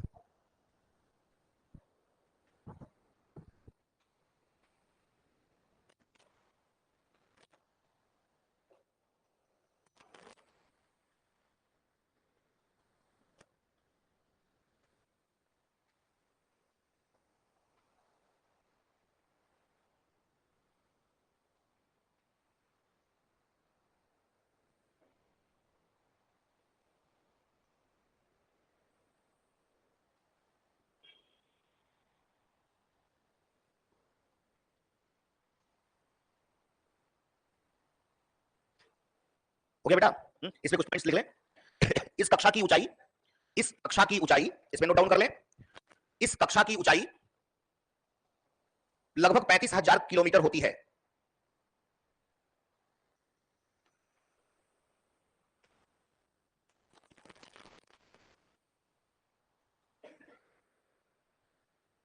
ठीक है, बाकी ये स्ट्रक्चर आप समझ गए और कोई इसकी विशेष बात नहीं है। दूसरे ग्रहों में भेजने के लिए इसका प्रयोग किया जाता है, तो आपने जानकारी प्राप्त कर लिया। हमने ऊंचाई के आधार पर और आकृति और झुकाव कोण के आधार पर कक्षाओं का जो विवरण आपको बताया। कितने बच्चे हैं जो जिनके अंदर ये क्षमता आ गई है, प्रत्येक के बारे में दो दो लाइन तो हम लिख सकते हैं सर के पढ़ाने के बाद। जरा हाथ ऊपर करके बताएं, जरा कॉन्फिडेंस के साथ हाथ ऊपर करें ना, थोड़ा थोड़ी देर रुके रुके रहे, आप लोग अभी नहीं कर पाएंगे। थोड़ा सा एटीट्यूड को थोड़ा चेंज करिए ना, चेंज शुड बी। मैंने कहा थोड़ा बहुत कौन लिख सकता है एक दो लाइन, तो वही मैं पूछा हूं ना, पढ़ाई में एटीट्यूड कैसा है कि नहीं। मैंने हाथ ऊपर करूंगा, क्या फर्क पड़ता है, कितने लोग कर सकते हैं बेटा। चलिए आप क्या बोले भैया, दर्द कर रहा है क्या हाथ, फिर से जरा बताइए। चलिए धन्यवाद। बाकी एक दो लोग तीन लोग जो है अभी भी आलस्य से पूरे भरे हुए हैं, जरा ऑनलाइन में बताएं। हम लोग थोड़ा सा बड़ा अभी बड़ा शानदार क्लासेस में क्लास ले रहा हूं मैं, बड़ा आनंद भी आ रहा है, ऐसे बच्चों को पढ़ाने में भी मजा आता है। ऑनलाइन वाले बच्चे जरा बताइए। वेरी गुड वेरी गुड, ये होता है हाथ करना, मजा आ गया। धन्यवाद जिज्ञासु जी, धन्यवाद धन्यवाद दिशा जी, अंशु कुमार जी, ऑनलाइन वाले जिंदा कर देते हैं। वेरी नाइस केशव जी, वत्सराज जी, बहुत बहुत धन्यवाद। जब समझ में आती है चीजें ना, तो अपने आप दिल से निकलता है वाओ। बाकी तो एथिक्स में पढ़ाया जाता है, एक शब्द होता है एटीट्यूड। दो तरह का एटीट्यूड होता है, एक होता है यार कितना शानदार एटीट्यूड है, मजा आ रहा है इससे बात करके, कहता यार बड़ा गंदा एटीट्यूड है इसका। एटीट्यूड ही शब्द है लेकिन दोनों का मतलब, इसलिए कॉन्फिडेंस में रहिए। मैं शिक्षक हूं, आप विद्यार्थी हैं, हमसे आपसे कोई कंपटीशन तो है नहीं, सीखने बैठे हैं तो सीखिए जितना दिल से सीख सकते हैं। क्लियर है ना बेटा, लिख सकते हो ना, चलो वेरी गुड। अब देखो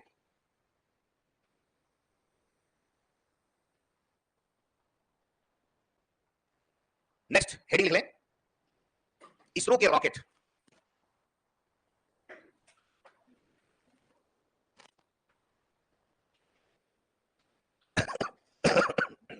देखिए इसरो जो है, इसरो का फुल फॉर्म आप सब जानते होंगे, इंडियन रिसर्च, बिहार पीसीएस में इसका फुल फॉर्म भी पूछा गया है, इसरो का फुल फॉर्म। ये कहां पर स्थित है, बेंगलुरु। अभी इसके चेयरमैन कौन है, सोमनाथ। जितना भी अंतरिक्ष से संबंधित कार्य संपन्न किया जाता है ना, उसमें इसरो एक महत्वपूर्ण भूमिका अदा करता है। ठीक है, और इसरो ने दो तरह के रॉकेट का निर्माण किया है, हेडिंग लिख लिया सभी लोगों ने। पहला रॉकेट लिख लीजिए, साउंडिंग रॉकेट कहा जाता है। पहले रॉकेट को कहा जाता है साउंडिंग रॉकेट, लिख लिया सभी लोगों ने। साउंडिंग रॉकेट में जरा कुछ पॉइंट्स जरा मैं बोल रहा हूं, पहले इसको नोट डाउन कर लें। इस रॉकेट प्रणाली का उपयोग, इस रॉकेट प्रणाली का उपयोग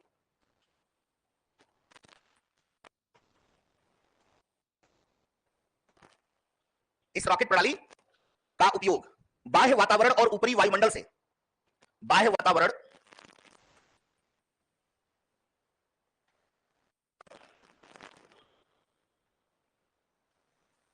ऊपरी वायुमंडल से संबंधित अध्ययन हेतु किया जाता है। दूसरा पॉइंट,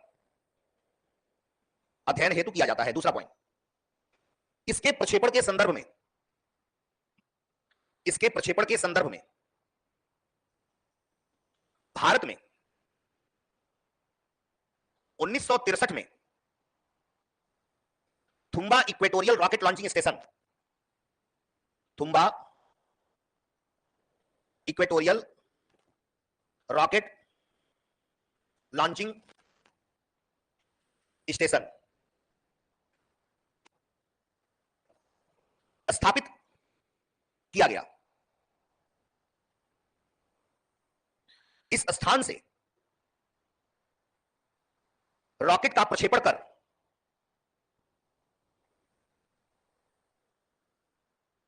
बाह्य वायुमंडल और रॉकेट का प्रक्षेपण कर बाह्य वायुमंडल और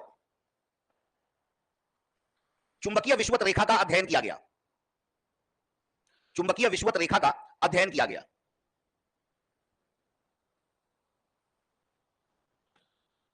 TERLS शॉर्ट में मैंने लिखा है, लिख लीजिए TERLS, यानी Thumba equatorial rocket launching station के कारण भारत को फ्रांस और अमेरिका का, फ्रांस और अमेरिका जैसे देशों का सहयोग प्राप्त हुआ, जिससे भारत में रॉकेट विज्ञान के विकास में काफी मदद मिली। इसके फलस्वरूप 1965 में भारत ने स्वनिर्मित साउंडिंग रॉकेट का प्रक्षेपण किया। भारत ने स्वनिर्मित साउंडिंग रॉकेट का प्रक्षेपण किया और भारत में रॉकेट विकास कार्यक्रम की शुरुआत हुई। और भारत में रॉकेट विकास कार्यक्रम की शुरुआत हुई।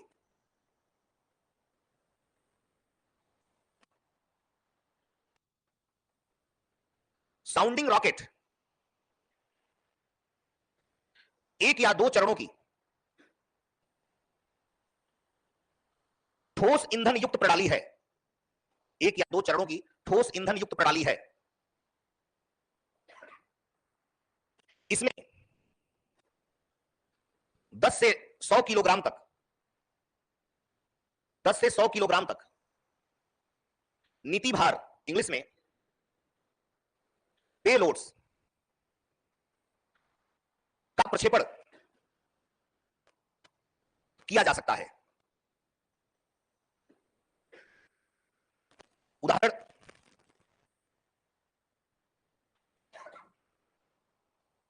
RH-200, RH-300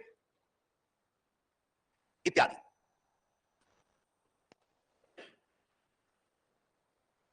अब इसमें मैंने 2-3 पॉइंट आपको बताया है। पहले पॉइंट को अंडरलाइन करिए, जहां लिखा गया है कि साउंडिंग रॉकेट की मदद से बाह्य वातावरण और ऊपरी वायुमंडल का अध्ययन किया जाता है। पहला पॉइंट। दूसरा point, Thumba equatorial rocket launching station की स्थापना की गई। इसको अंडरलाइन कर लीजिए।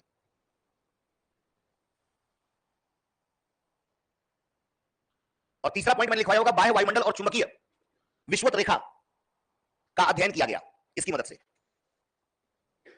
ठीक है, यही 3 लाइन इसका महत्वपूर्ण है। बाकी एग्जांपल मैंने लास्ट में लिखवा दिया था साउंडिंग रॉकेट क्या होता है। साउंडिंग रॉकेट भारत में सबसे पहले 1965 में बनाया गया, जो 1 या 2 चरणों वाला ठोस ईंधन युक्त प्रक्षेपण यान था, जिसे बाह्य वायुमंडल में भेजा जाता था चुंबकीय विषुवत रेखा का अध्ययन करने के लिए या बाह्य वायुमंडल का अध्ययन करने के लिए। इसमें भारत को अमेरिका और फ्रांस जैसे देशों का बड़ा सहयोग प्राप्त हुआ। इसका परिणाम यह हुआ कि रॉकेट विकास कार्यक्रम में तीव्रता से हम लोग रॉकेट बनाने के क्षेत्र में अपने आप को आगे बढ़ाने लगे। ये तो साउंडिंग रॉकेट हुआ। इसके अलावा भारत में जो दूसरा है वो है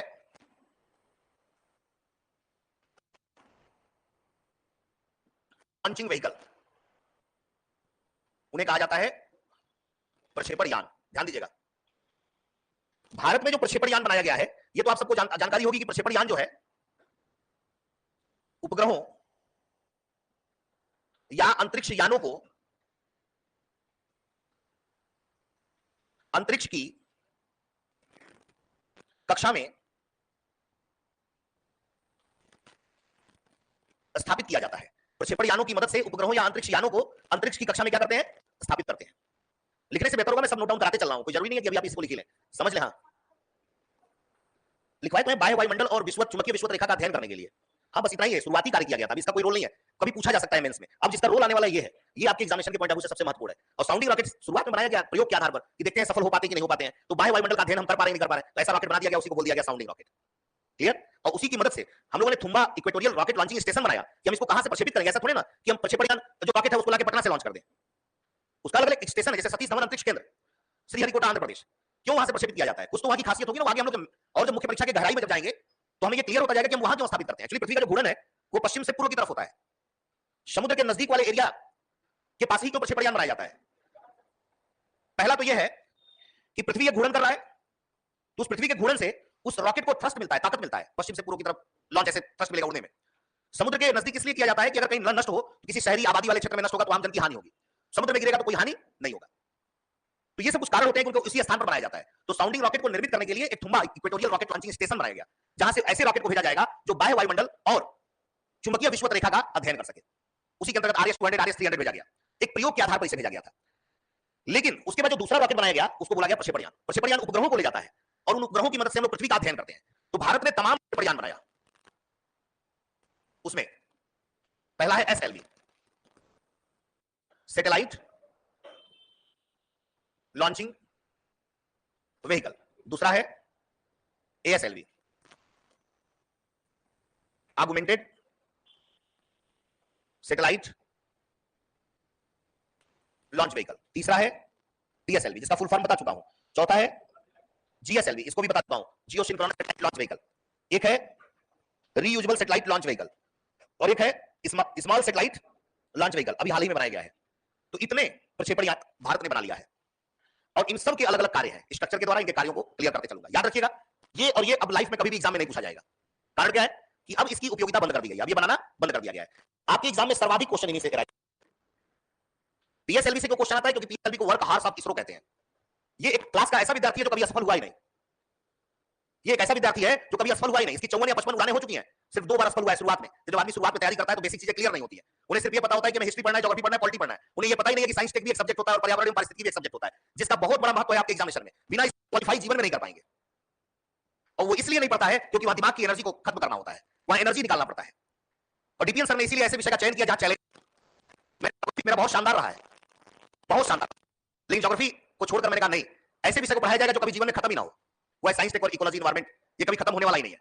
मुखर्जी नगर की गलियों में, जिस गली में जाओगे कुकुरमुत्ते की तरह हिस्ट्री ज्योग्राफी पॉलिटी के टीचर मिल जाएंगे। कुकुरमुत्ता जानते हैं ना, गोबर में भी उग जाता है और सब एक से एक टैलेंटेड, कोई तुलना ही नहीं है, सब में दमदार है।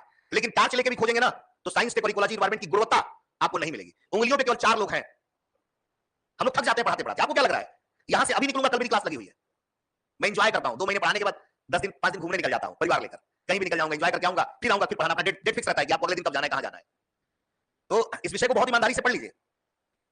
किताब बता दे रहा हूं, दृष्टि की किताब आती है, बड़ी किताब मत खरीदिएगा।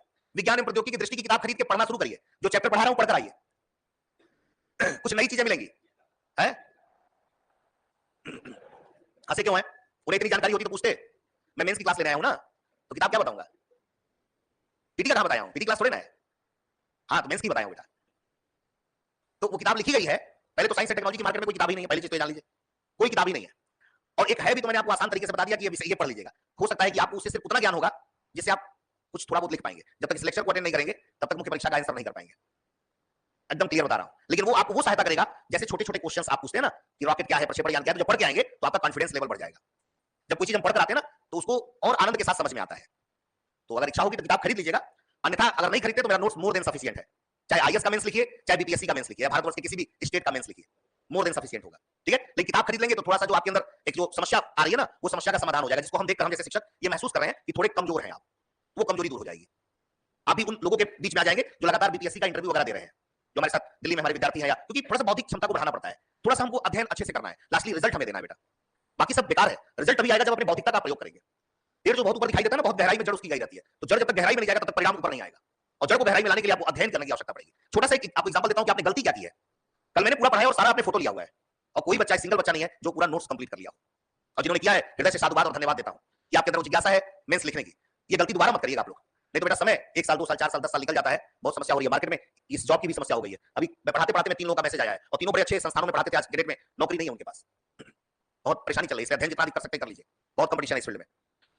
साउंडिंग रॉकेट क्लियर हुआ, बाह्य वायुमंडल का अध्ययन करता है और चुंबकीय विश्व रेखा का अध्ययन करता है। इसको प्रक्षेपित करने के लिए Thumba equatorial rocket launching station बनाया गया। इसको देखकर फ्रांस और अमेरिका जैसे देशों ने काफी सहयोग किया भारत का, और भारत के अंदर आत्मविश्वास बढ़ा कि हम अब रॉकेट में उच्चतम क्वालिटी के रॉकेट बना सकते हैं, और ऐसे रॉकेट बनाएंगे जिसकी मदद से हम लोग पृथ्वी ऐसे उपग्रहों को ले जाएंगे जो पृथ्वी की जानकारी हमें दे, और अधिक ऊंचाई पर ले जाकर हम लोग और भी अध्ययन को पूर्ण करेंगे।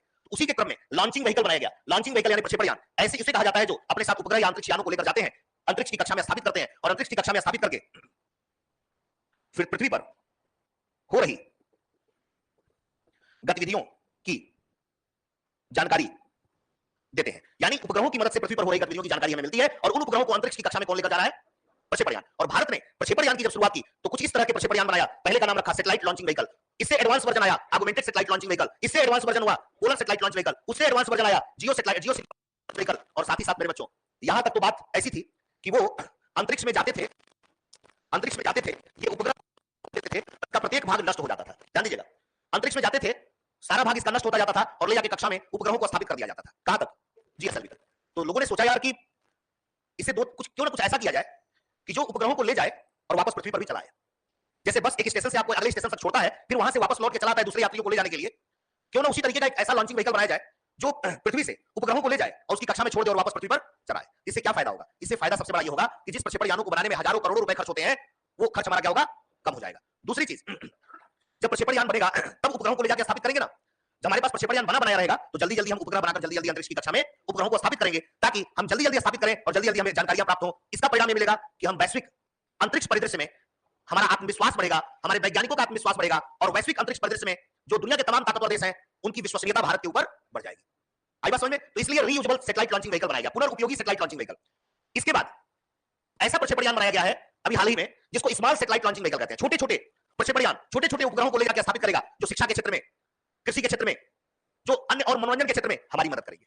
तो ये अलग अलग सब प्रक्षेपण यान आपके बनाए गए हैं, कार्य अलग अलग है। सबसे पूरा लिख लीजिए पहले अपनी कॉपी में, बोर्ड पे जो लिखा हुआ है इसको कॉपी में लिख लीजिए।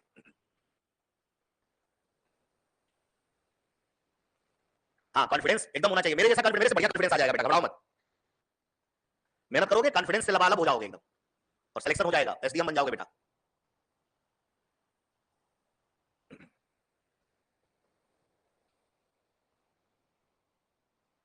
नहीं अंकितानंद, यूएलवी कोई नहीं है, यूएलवी कोई नहीं है, है? पीएसएलवी एक ही है, वर्जन अलग अलग होते हैं। पढ़ाऊंगा तो अभी बताऊंगा, अभी पहले शुरुआत से बताऊंगा। उसके वर्जन है, रॉकेट एक ही है। क्या चीज? हाँ, अगर ऐसा क्वेश्चन आ जाएगा कि इसरो के प्रक्षेपण यानों के विकासात्मक या उसके ऐतिहासिक पृष्ठभूमि पर विवेचना करिए, तो आपको ऐसे ही लिखना होगा। पहले लिखना होगा इसरो का रॉकेट, साउंडिंग रॉकेट को थोड़ा व्याख्यायित करेंगे, फिर लॉन्चिंग व्हीकल को पूरा व्याख्यायित करेंगे। थोड़ा थोड़ा इनके बारे में आपको लिखना पड़ेगा। इनके बारे में ना भी लिखेंगे तो चल जाएगा, इनके बारे में लिखना पड़ेगा। ये दोनों ना भी नहीं भी लिखेंगे तो कोई दिक्कत नहीं है, क्योंकि अब इसकी उपयोगिता समाप्त हो चुकी है। लेकिन पीएसएलवी से लेकर एसएसएलवी तक आपको लिखना पड़ेगा।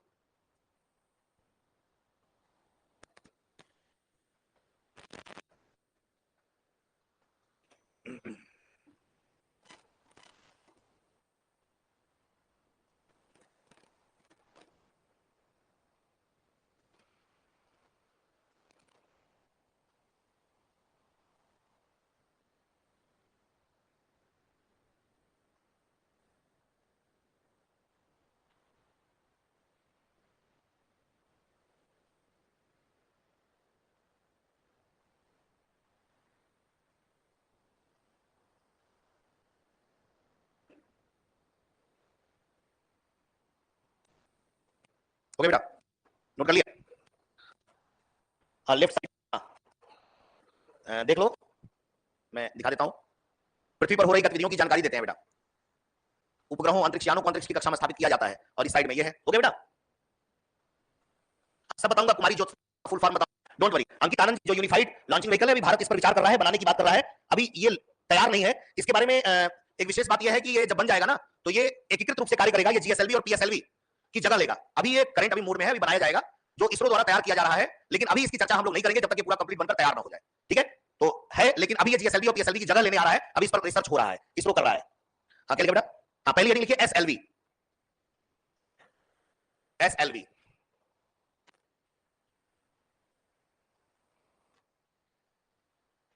यह भारत का पहला प्रायोगिक प्रक्षेपण यान था। यह भारत का पहला प्रायोगिक प्रक्षेपण यान था, जिसके द्वारा लगभग 40 किलोग्राम के उपग्रहों को निम्न भू कक्षा में स्थापित किया जा सकता है।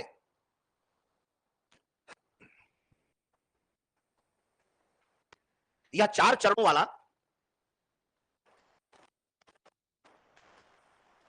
प्रक्षेपण यान था,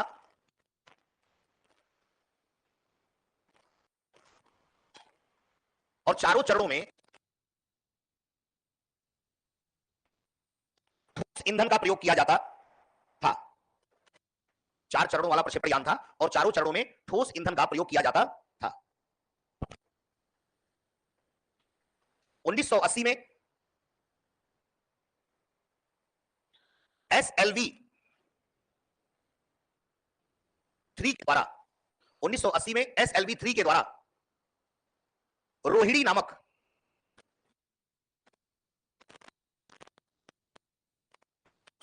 संवेदी उपग्रह, रोहिणी नामक सुदूर संवेदी उपग्रह को कक्षा में स्थापित किया गया, जो एसएलवी का सफलतम प्रक्षेपण था।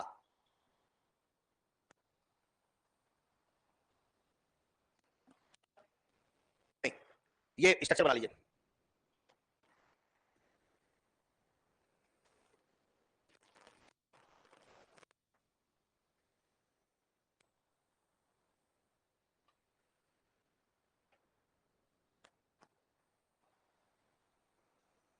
दूसरा है ऑगमेंटेड सैटेलाइट लॉन्च व्हीकल। ईंधन क्या होता है पहले बताइए, आपसे पूछा हूं, तुम बताओ। ठोस ईंधन के रूप में किसका प्रयोग किया जाता है इसमें? फुल फॉर्म कहां पड़ा, कहां, बताइए आप।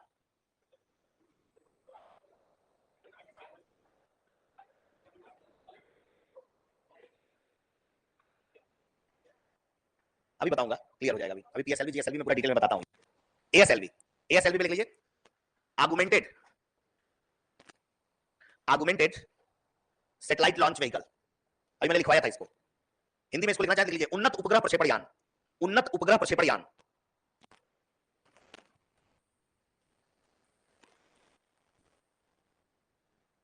उन्नत उपग्रह प्रक्षेपण यान कहते हैं, ठीक है। यह भारत का दूसरा प्रायोगिक प्रक्षेपण यान है। यह भारत का दूसरा प्रायोगिक प्रक्षेपण यान है जिसने पीएसएलवी के विकास में महत्वपूर्ण भूमिका निभाई है। पीएसएलवी के विकास में महत्वपूर्ण भूमिका निभाई है। यह 150 किलोग्राम के उपग्रह को 400 किलोमीटर की ऊंचाई पर कक्षा में स्थापित कर सकता है। यह रॉकेट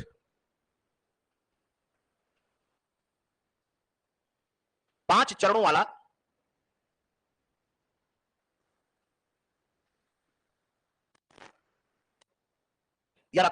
था, जिसमें सभी चरणों में ठोस ईंधन का प्रयोग किया गया।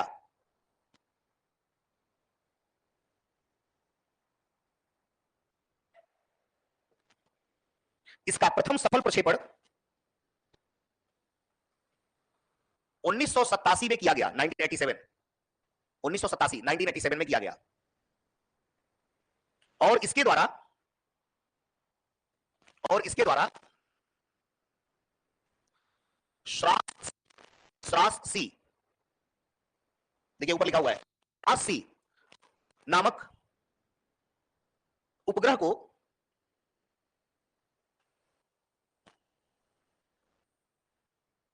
ध्रुवीय कक्षा में स्थापित किया गया।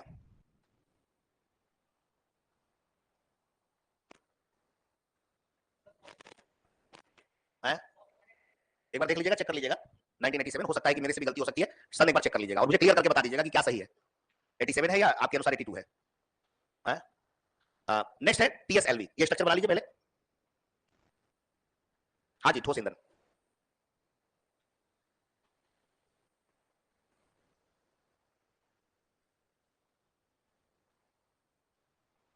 है 82 है, हाँ तो 92 92 के 82, वही मैं कह रहा हूं, उसको जरा चेक कर लीजिएगा।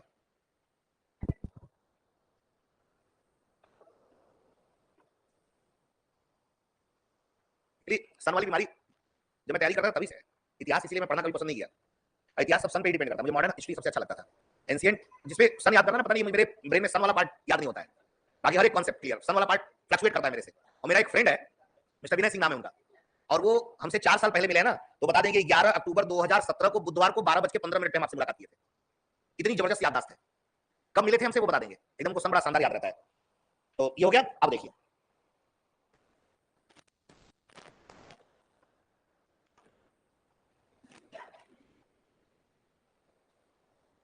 ध्यान दीजिए इधर, तीसरा जो है पीएसएलवी। पीएसएलवी भारत का ऐसा प्रक्षेपण यान है जो कार्यरत है। तो क्या सर एसएलवी और एएसएलवी है? और स्पष्ट शब्दों में कह दूं कि कार्यरत नहीं है, उनको बंद कर दिया गया है, उनको नहीं बनाया जाता है। पीएसएलवी को बनाया जाता है। पीएसएलवी जो है पोलर सैटेलाइट लॉन्च व्हीकल कहा जाता है। इसे भारत का वर्क ऑफ इसरो कहते हैं। कारण क्या है, नोट मत करिए अभी प्लीज, कोई आवश्यकता नहीं, मैं सब नोट करा ही दे रहा हूं। भारत का वर्क हॉर्स ऑफ इसरो कहा जाता है। क्यों? क्योंकि अभी तक यह मात्र 2 बार असफल हुआ है, बाकी 55 में से 2 माइनस हुआ, यानी 53 टाइम्स क्या हुआ, सफल हुआ है।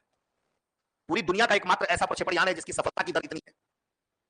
इसीलिए यह भारत ही नहीं पूरे विश्व के लिए एक आदर्श प्रस्तुत कर रहा है। इसकी विशेषताओं की चर्चा तो बहुत लंबी की जा सकती है, लेकिन कुछ मुख्य बिंदु पर मैं प्रकाश डालूंगा, जहां तक आप लोग, मुझे आशा है कि आपको पता भी होना चाहिए। पीएसएलवी ने सबसे पहला अपना जो कीर्तिमान स्थापित किया एक पीएसएलवी C11 प्रक्षेपण यान के माध्यम से 2008 में, जब इसने चंद्रयान प्रथम को ले जाकर चंद्रमा की धरती पर उतारा, और पहली बार ये चंद्रमा की धरती पर उतारा और सफलतापूर्वक उतारा, और दुनिया का पहला देश भारत बना जो चंद्रयान प्रथम के माध्यम से यह बताया कि चंद्रमा पर जल मौजूद है। और यही चंद्रयान प्रथम को चंद्रमा पर भेजने के बाद भारत ने तिरंगा झंडा लहराया और एक विश्व कीर्तिमान स्थापित किया। इसी क्रम में जब हम लोग आगे बढ़ेंगे, पीएसएलवी C25 इसने मंगलयान को लॉन्च किया नवंबर 2013 को। यह मंगलयान को यहां से प्रक्षेपित किया गया 24 सितंबर 2014 को मंगल कक्षा में स्थापित होगा, और स्थापित नहीं हुआ, दुनिया को दिखाया कि मैं ही हूं। दुनिया का पहला देश बना भारत, जिसने मंगल ग्रह के मंगल की कक्षा में मंगलयान को पहली बार में स्थापित कर दिया। दुनिया का कोई ऐसा देश ऐसा कारनामा नहीं कर पाया है, क्यों ना नासा ही क्यों ना हो। नासा ने बड़ा मजाक उड़ाया था भारत का। नासा ने एक मैगजीन में उसका पिक्चर आया था कि फटा हुआ कोट पहना हुआ और एक कटोरा लिया हुआ है, भारत को दिखा रहा है कि ये तो मांगने वाला देश है, ये क्या पहली बार में मंगल की कक्षा में भेजेगा। हम जैसे लोग जो 2 बार में नहीं पहुंचा पाए। मैंने फिर रिपीट कर रहा हूं, भारत अनुमान का देश है। अतुलित बलधाम में शैलावदेम धनुष के शानम ज्ञान नाम कर कहा ठीक है बेटा, तुमने हमको चैलेंज कर दिया ना, अब देखो मैं क्या करता हूं। तो भारत का एक कॉन्सेप्ट है सस्ता मजबूत टिकाऊ, सस्ता भी बनाएगा, मजबूत भी बनाएगा, टिकाऊ भी बनाएगा। इसलिए दुनिया की नजर आज के डेट में भारत के मार्केट पर है। भारत में अपनी इंडस्ट्री स्थापित करना चाहता है, क्योंकि भारत सुरक्षा के साथ साथ विश्वसनीयता की गारंटी लेता है। भारत कहता है कि आओ मेरे यहां तुम लोग स्थापित करो, इंडस्ट्रीज डेवलपमेंट करो। गारंटी है कि दुनिया की कोई ताकत यहां आतंकवादी हमला नहीं कर सकता, अगर करेगा तो इसको नाबूद कर दिया जाएगा। पूरी द सर्जिकल स्ट्राइक एक सबसे बड़ा उदाहरण है। तो कहने का तात्पर्य है कि नासा ने चैलेंज किया, इसरो के वैज्ञानिक शिवन साहब थे उस समय, चैलेंज एक्सेप्टेड, वैज्ञानिकों को तैयार किया गया, सबको लाया गया, कहा गया भैया अब तो चैलेंज वाली बात हो गई है, बनाओ तुम लोग, और ऐसा बनाओ कि दुनिया देखे अत्याधुनिक तकनीकी से युक्त। अभी तक के इतिहास में ऐसा मंगलयान दुनिया का कोई देश नहीं बना पाया, वो भारत ने बनाया। और 5 नवंबर को भेजा और 24 सितंबर 2014 को ले जाकर स्थापित कर दिया, और नासा के पास फोन किया कि सर पहुंच गए। दाते तले उंगली दबा लिया नासा, और नासा ने ताली बजाया, कहा कि तुम सच में भारत हो। This is the exact definition of Bharat. और इसमें ऐसे ऐसे पेलोड्स भेजे गए, ऐसे ऐसे नीतिवार भेजे गए ना, जो मंगल की कक्षा की पिक्चर, मंगल में खनिजों के बारे में, मंगल की जलवायु के बारे में तमाम जानकारियां हमें प्रस्तुत कर रहे हैं। और आपको सुनकर आश्चर्य होगा कि 2025 तक मंगलयान द्वितीय को लॉन्च करने जा रहा है भारत। पीएसएलवी ने यहां सफलता प्राप्त की। एक मूवी आई थी, हॉलीवुड मूवी है ग्रेविटी। उस ग्रेविटी मूवी को बनाने में लगभग 600 से 800 करोड़ रुपए, एग्जैक्ट नहीं बता सकता, इतना खर्च हुआ था। हॉलीवुड की मूवी थी, उसके आधे दाम में भारत ने इसको बनाकर मंगल की कक्षा में स्थापित कर दिया, उसके आधे दाम। और कई वर्षों तक आज तक जानकारी दे रहा है मंगलयान हम लोग। राज सिंह के पास फ्लिंटॉफ आके कुछ कह दिया था 2020 में, तब तक वो ऐसा खेला था कि आउट हो जाएगा। स्टुअर्ट बोर्ड सामने बॉलिंग कर रहे थे, फ्लिंटॉफ को चिढ़ा दिया, दौड़ा लिया उनको बैट लेकर, कहा भाव बेटा तुम ललकारे कैसे भारत वालों को, और उसका बेचारे स्टुअर्ट बोर्ड फंस गए, 6 बॉल पे 6 छक्का। इतिहास के पन्नों पे नाम दर्ज हो गया। तो this is the exact definition of India. आज जब तक आपको हम पिंच नहीं करेंगे ना, आपके दुखती नस को दबाएंगे नहीं ना, तब तक आप पढ़ेंगे नहीं। आपको लग रहा है कि आप बहुत विप्रतम व्यक्ति हैं, ये दिमाग से निकाल दीजिएगा। हमें इतनी एक एक चीज को क्लियर करना पड़ रहा है, एक एक शब्द को क्लियर करना पड़ रहा है। इसका मतलब है मुझे कितना मेहनत करना पड़ रहा है मालूम है। ये एक एक शब्द मैं बता रहा हूं, और भारतवर्ष का कोई ऐसा जगह नहीं है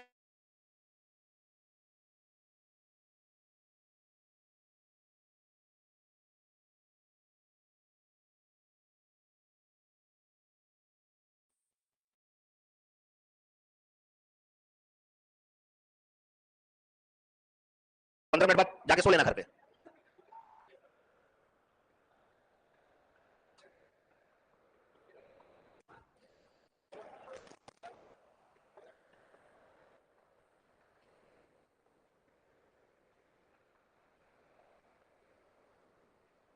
नोट कौन सा है, किससे पढ़ा रहे हो?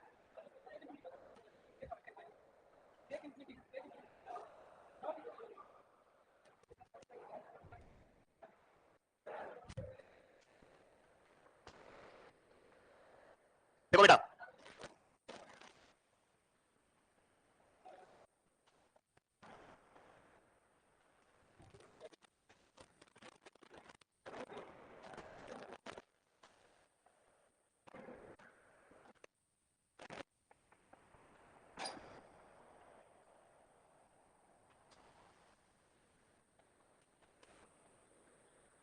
यह है पीएसएलवी।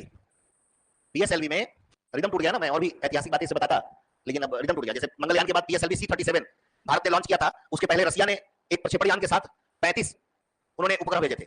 भारत ने ऐसा कीर्तिमान स्थापित किया इतिहास के पन्नों पर कि 104 सैटेलाइट लॉन्च करके विश्व कीर्तिमान स्थापित किया। मतलब एक प्रक्षेपण यान में 104 सैटेलाइट, और उसमें सबसे बड़ी बात है दुनिया का सबसे ताकतवर राष्ट्र अमेरिका का 96 सैटेलाइट था। ऐसे तमाम उपलब्धियों को भारत ने पीएसएलवी के द्वारा प्राप्त किया है। पीएसएलवी में पहले और तीसरे चैंबर में ठोस ईंधन या प्ररोधक भरे होते हैं, और दूसरे और चौथे चैंबर में लिक्विड प्रोपेलेंट्स यानी द्रव प्ररोधक भरा होता है। द्रव प्ररोधक जो है अनसिमेट्रिकल हाइड्रोजन और नाइट्रोजन टेट्राऑक्साइड है। और ठोस प्रोडक्ट में मैंने बता दिया है एचटीपीबी, हाइड्रोक्सी टर्मिनेटेड पॉलीब्यूटाडाइन। ये स्ट्रक्चर बना लीजिए पीएसएलवी का।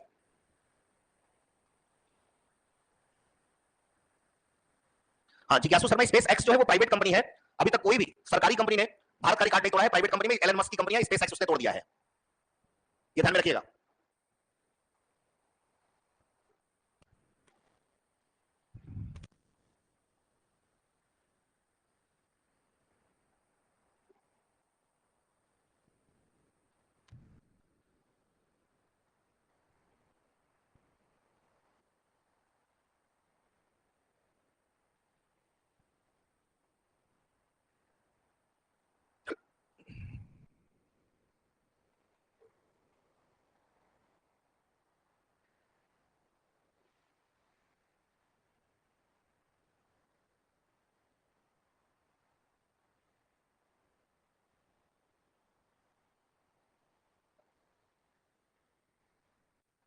ओके बेटा, स्ट्रक्चर बन गया।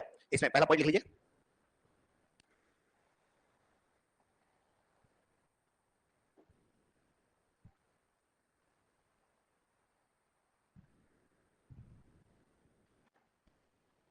पहला पॉइंट, यह भारत का पहला कार्यरत उपग्रह प्रक्षेपण यान है। यह भारत का पहला कार्यरत उपग्रह प्रक्षेपण यान है। दूसरा पॉइंट, प्रक्षेपण यान है या 4 चरणों वाला होता है।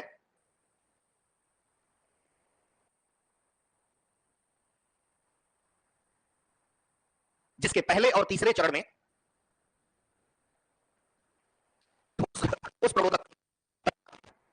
ठोस प्ररोधक तथा दूसरे और चौथे चरण में द्रव प्ररोधक भरा होता है।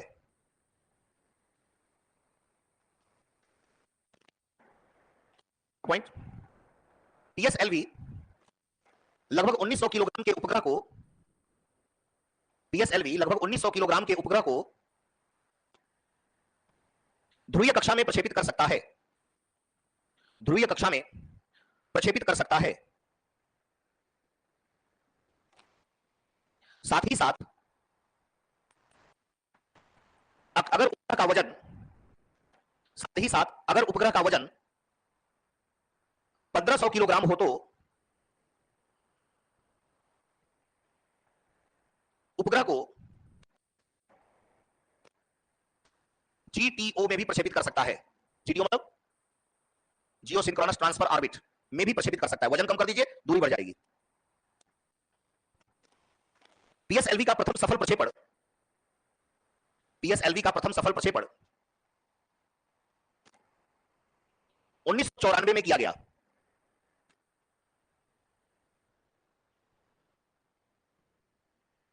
इसके द्वारा भारतीय सुदूर संवेदी उपग्रह का प्रक्षेपण किया गया। भारतीय सुदूर संवेदी उपग्रह का प्रक्षेपण किया गया।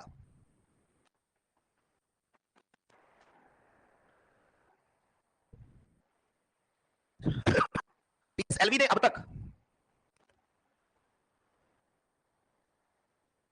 लगभग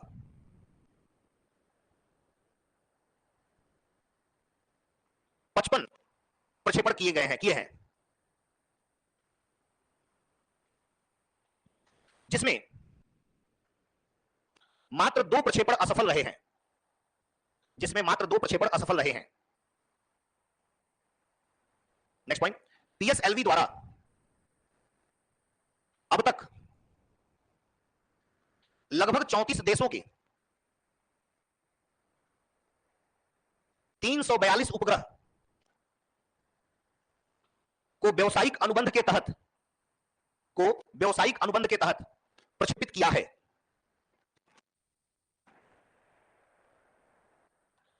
जिससे इसरो आर्थिक लाभ की प्राप्ति होती है।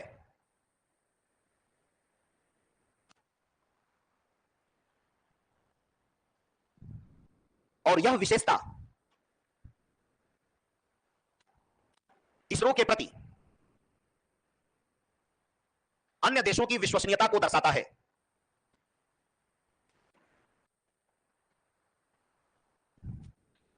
विश्वसनीयता को दर्शाता है। नोट करके लीजिए। पीएसएलवी के निम्नलिखित संस्करण बनाए गए हैं।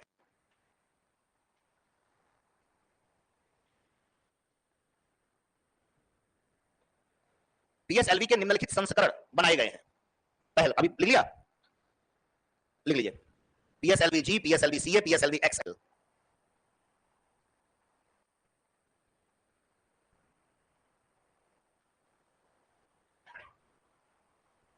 इत्यादि। पीएसएलवी का विकास मुख्य रूप से निम्न भू कक्षा में सुदूर संवेदी उपग्रहों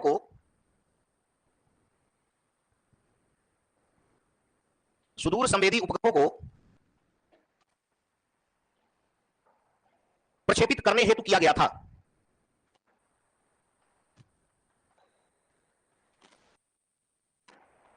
पीएसएलवी के नवीनतम संस्करणों में इस क्षमता बढ़ाई गई है और इसके माध्यम से जीटीओ में कुछ संचार उपग्रह और कुछ मौसम उपग्रहों को भी प्रक्षेपित किया जा रहा है। कुछ संचार उपग्रह और कुछ मौसम उपग्रहों को भी प्रक्षेपित किया जा रहा है।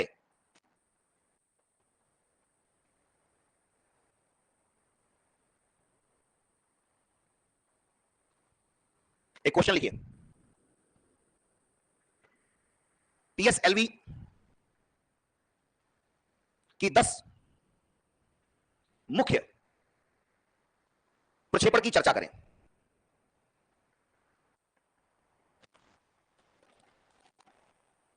ठीक है, ये आपका होमवर्क है। पीएसएलवी के 10 मुख्य प्रक्षेपण की चर्चा करनी है। चंद्रयान से लगाए, मंगलयान से लगाए जो C-37 बताया है, C-37 के बाद और तमाम उपग्रह उन्होंने भेजे। अभी सिंगापुर वाला तो 3 भेजा गया है, आपने सुना होगा अमेजोनिया 1 वगैरह, ब्राजील वाला जो भेजा गया है, हाँ, जिसमें सिंधु नेत्र यूनिटी एसडी कार्ड वगैरह भेजा गया था। वर्तमान के जितने भी हैं उन सबको उस पर चर्चा करनी है। खासकर 47, 48, 49, 50, 51, 52, 53, 54, 55 की चर्चा जरूर कर दीजिएगा। This is your homework. इसके बाद कल क्या पढ़ाऊंगा थोड़ा सा पढ़ कर आइएगा। कल मैं जीएसएलवी के बारे में पढ़ाऊंगा, लिख लीजिए, पढ़ कर आइएगा। जीएसएलवी क्रायोजेनिक इंजन क्या है इसके बारे में बताऊंगा। आरएसएलवी जो था, रीयूजेबल सैटेलाइट लॉन्चिंग व्हीकल, उपग्रह की संरचना के बारे में बताया जाएगा और रिमोट सेंसिंग सैटेलाइट और उनकी उपयोगिता बताएंगे। जहां से भी साक्ष्य मिले, अगर किताब नहीं है तो खरीद लीजिए, नहीं है तो मोबाइल से पढ़कर आइएगा, पढ़कर जरूर आइएगा। ठीक है, कैसी लगी क्लास? क्या बोले थे? आरएसएलवी और एक एसएसएलवी भी लिख लीजिए, एसएसएलवी भी पढ़ लीजिएगा। रिमोट सेंसिंग सैटेलाइट भी आपको पढ़ाऊंगा। ठीक है, और उपग्रह की संरचना, इसमें ट्रांसपोंडर्स वगैरह बताऊंगा। मेन ट्रांसपोंडर ही है। मानव के शरीर में दिमाग ना रहे तो काम करेगा शरीर, उसी तरीके से उपग्रह में ट्रांसपोंडर ना रहे तो कुछ काम ही नहीं करेगा। चलिए, आशा करते हैं कि आप सब जरूर लाभान्वित हो रहे होंगे। ऑनलाइन वाले बच्चों कैसे हैं आप लोग? थैंक यू जिज्ञासु जी, थैंक यू आसू जी।